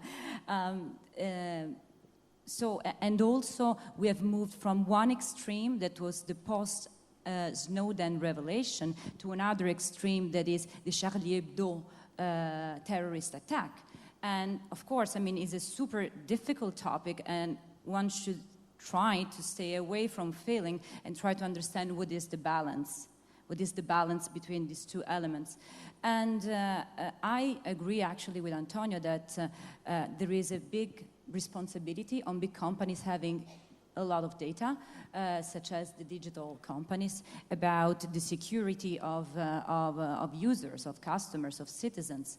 But I also believe that those companies or this environment is really developing or doing their best to develop tools that can protect those data. So encryption is the clear example. So since long time, all the Gmail email are encrypted. This is an example. Now is also maps, search, etc. On the other side, of course, this does not allow governments or anybody else to just access this information because they are encrypted. And it gets to the second point, that is that most probably more streamlined or more clear procedure for governments to request lawful access to information should be underway or should be discussed. Because imagine that I'm Germany or I'm Italy and you are the United States. Of course, if I want some data from a company that is in your territory, of course the United States want to have a say into this debate. So it's not an easy procedure because we are talking about all the governments of all nations that want to have a say, of course, into the handling of data of their citizens. Exactly. To your point, so the NSA handed out what was called security letters to companies, let's say AT&T, Verizon, others, to say, you cannot make this public. You can't even say you received this letter, but you have to give us, I'm being very simple here, you need to give us all your communications. So yeah, what's missing from that is any sort of democratic, any sort of transparency or accountability in this process. Right, they might be coming up with fabulous ways of encrypting, but at least the US government takes a really dim view of that, very dim view. And in fact, there was, what was one of the security companies that shut down rather than give the government their list of users. Yeah, I think what we're seeing here, though, is if we look at history, we will see that technology comes first, and then socio-political organization comes right after. For example, Western democracies and liberal democracies like we know them today are a direct derivative of the Industrial Revolution. I mean, that couldn't have happened before. The same happens, when the plow was invented, I don't know, 5,000, 10,000 years ago. There's extensive literature, by the way. I don't plan to bore you with that. But we're entering a new stage. We're entering the information era. So I think we're going to see socio-political organization completely change in the next 50 years. Many of these problems which have to do with jurisdiction, is this who has the right to ask for what, and what are going to be the rules, and is it the law of the US or China or Italy that applies in this case? And where is the data located, really? Is it in the US? It moves. It's nowhere. When we say it's in the cloud, it's really in the cloud. So I think these problems, the current legislation and the current socio-political organization is completely obsolete to deal with these issues. And that's why you will see, I think, over the next 50 years, a complete revamp on the way that, we are organized, in the entire world as a society. And I think what you will see as well, and we're working on some of these, is the tools of engagement between citizens and governments to have a more fluid dialogue. Because even, let's say, the current liberal democracy, and I'm sorry if I'm sounding too far off and too futurist here, but I think, the current democracies are not necessarily servicing their citizens for all their needs and utilizing all the technologies that are available. And I think that's going to change, though, and it's going to change in a good way. So you will see a lot more tools come out, most of it having to do with information technologies, that will allow for a more continuous and a more dynamic dialogue between citizens and governments. Where is the pressure for the change in that direction coming from? What makes you make a better Google? What makes you make a better voting system?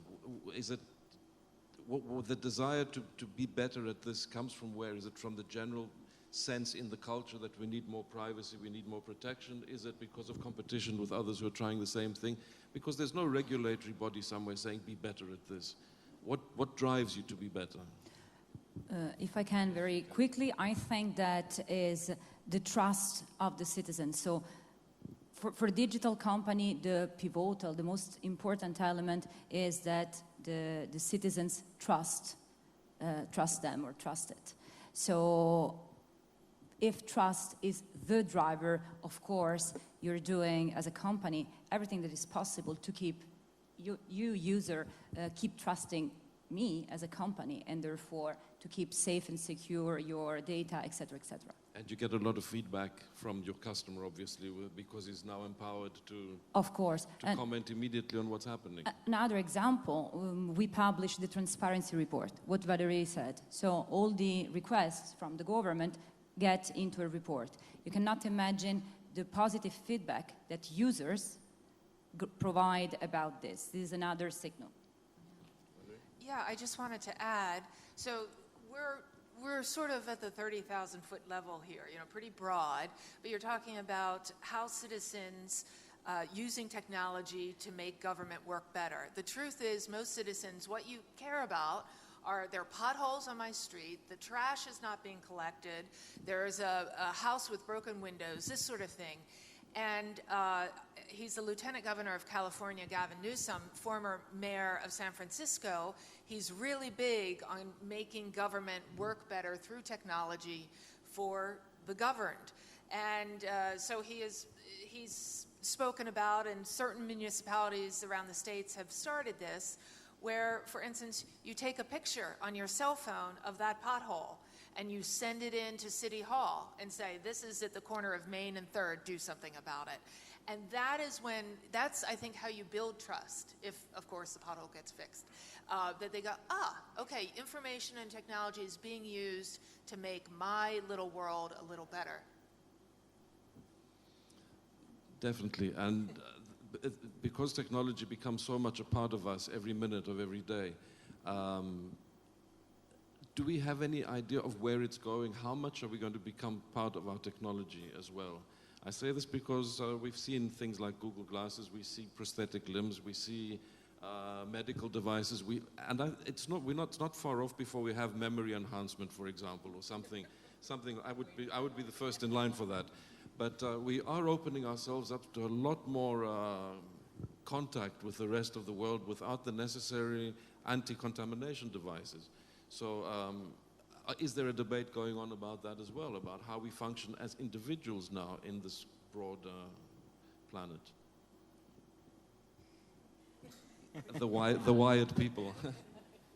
Antonio? Yeah, that's more for Google. You know, they have one of the best R&D efforts in the world, I think. And actually, a couple of their technologies we will see rather soon, like self-driving cars. And the one I'm actually rooting for is life extension with Calico, which is technology, but now biotech, right? Look, I think clearly there are some bets that are being placed on things like, you know, driverless cars and electric cars, you know, big with Tesla, and of course there's a lot of artificial intelligence going on to, you know, conduct a lot of interesting tasks. And as a platform for visualization, I think basically all of Silicon Valley is betting on virtual reality happening somewhat soon. If you've never tried a virtual reality set, I suggest you do try it. It's extremely impressive. And of course, with those new technologies, there will come new things to worry about as well, right? But that's the case for technology since we invented the knife, who knows, you know, how long ago. So I think, you know, those are all things that we're going to see. I believe that the net effect has tended to be positive. That's why humanity is more enlightened and better today than 2,000 or 5,000 years ago. That's why you don't die out of a caries in your tooth, of a cavity in your tooth today, but you could die out of a cavity in your tooth 2,000 years ago, even if you were the king and the richest person. So I think technology has a net positive effect, and I think a lot of people, a lot of talented engineers, and a lot of, let's say, like-minded people are actually trying to develop these technologies that in most cases are created with the intention of doing good. There might be some exceptions like weaponry, of course, but that's a very positive note. I'd like to add a very negative note. Technology is the new weapon, it's the new way of living. Can a democracy that has even the minimal accountability deal with the challenges of a world in which not every country is a democracy and is not as accountable for the way it wages digital warfare? We've seen the first skirmishes of this. It could develop much, much further. Is there something that needs to be done so that we can protect ourselves? Is it, I'm rambling, perhaps we need little militias of people when necessary, to be trained, citizens trained the way they used to be trained in the militia, to deal with issues like this. I know it's a crazy question, but I wanted to Are you talking cyber warfare, hacking? Cyber warfare, hacking, and the fact that every one of us has a very powerful computer in his hand from now on. Rather than sitting there, is there some way of being prepared for these kind of attacks? Thank you. Let me start with an example, and of course this is a general point. Terrorism and the use of video by the young people to really, and social media to really understand how to be part of a terrorist group, etc. It's true that is through technology that, of course, these people can know about, and in the previous panel we were talking about the fact that at the University of Indonesia, I think, one trend is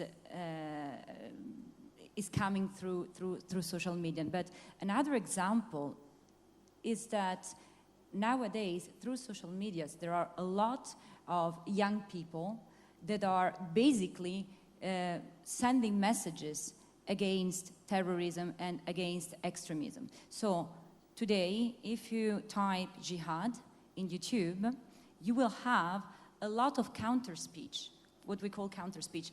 Basically, young people saying, providing, let's say, positive messages. So I don't know if this is an answer to your question, but in general terms, and again here we are very, very high level, but the web allow people that jump on a mountain and scream bad things, allow other people to jump on another mountain and scream good things. Mm-hmm. Then your question is a little bit more difficult because it's more precise, and I don't have an answer to that. But definitely this is a phenomenon that you see and is allowed by the digital. That you're absolutely right, but I think of the hacking that we've seen over just the last year. In the United States, allegedly the Chinese has just hacked something called OPM, Office of Personnel Management, 24 million records of those that have applied for federal jobs. It is a huge intelligence nightmare. The worst problem is that those in the government that should be responding, we don't have the expertise. If you have a choice of working for Google and making a really nice salary versus, you're a really talented hacker, I don't think a government salary is going to be as attractive. So, right, is it going to be citizens vigilantes, or is it going to be governments that somehow get their act together to push back against, I'm talking now, nation-sponsored cyber attacks? Thank you. I am told we have time for one question, so I don't know how we will judge the.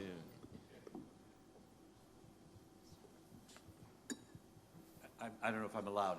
It's not really a question. It's more just 2 points, which are, you're talking about the balance between privacy and security, and this sort of idea that always comes up that somehow information technology is always running ahead of us and we can't quite control what's done with it. And I just want to make these 2 points, and it relates to the previous panel as well. The levels of fear are astonishing and always push this idea. But when you actually look at the numbers, and I just use as International President of PEN, the numbers are not at all what we think. Of the over 200 writers, journalists killed every year, about 170 of them are killed by Western democracies or their allies, by governments, corporations, and organized crime, usually working together, Mexico, China, Vietnam, Russia, Honduras, and so on. A very small percentage are killed by Islamic or other religious extremists. So the whole idea that we have to give up large parts of our freedom of expression and citizens' rights because there's this wave coming over us doesn't show up in the numbers.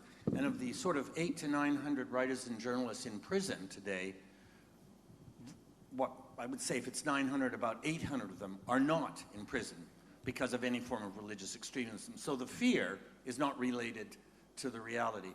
The second thing is that we have laws, we have charters of rights, we have bills of rights, we have international laws. These are perfectly applicable. The reason that Mr. Snowden is not in prison today in the United States is because he's a physical person who dealt with technology and is in Russia. Had he been in the United States, he'd be on trial. So that can be turned completely around. There is absolutely nothing which prevents governments from holding to account Google or individuals or people who deal improperly with privacy and to put them on trial. We have laws which can be enforced in the technological area just as they're enforced in other areas. And finally, privacy is the other half of freedom of expression. That's where we figure out what we're going to say in public. And this is not about a balance between privacy and security. It's about a balance between freedom of expression and democracy and fear. And having this idea that technology is not controllable is simply not accurate. We're perfectly capable in responsible democracies of controlling as much as we want.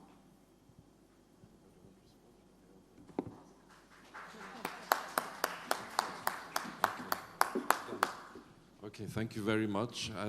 This is obviously a debate that's going to occupy us for the rest of our lives. I'm very happy we were all together today. Thank you. Thank you.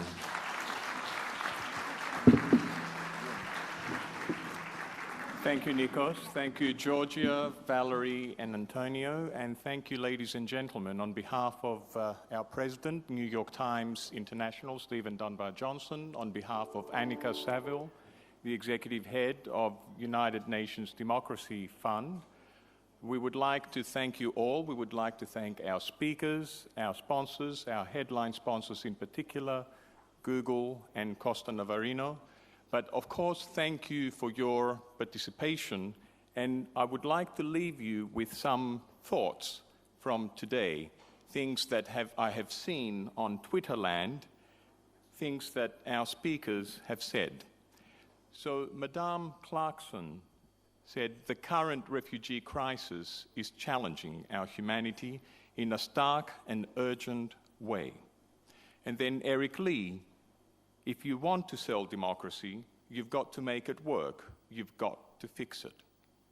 On the other hand, Paul Krugman warned us that Europe is a region of more extremes and is becoming increasingly undemocratic in terms of how they are running the process.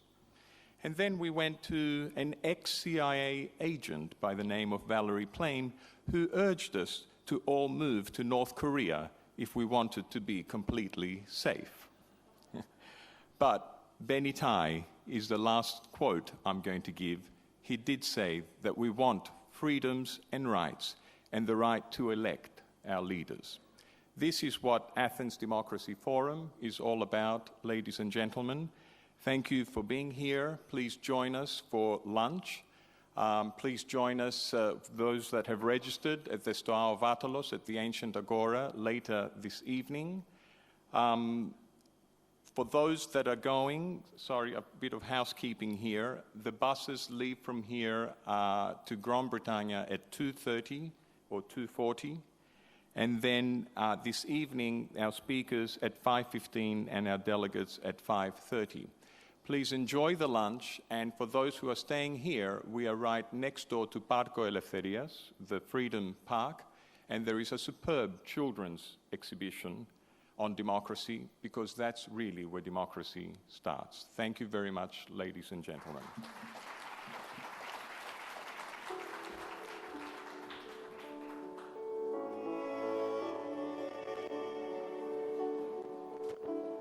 Αυτό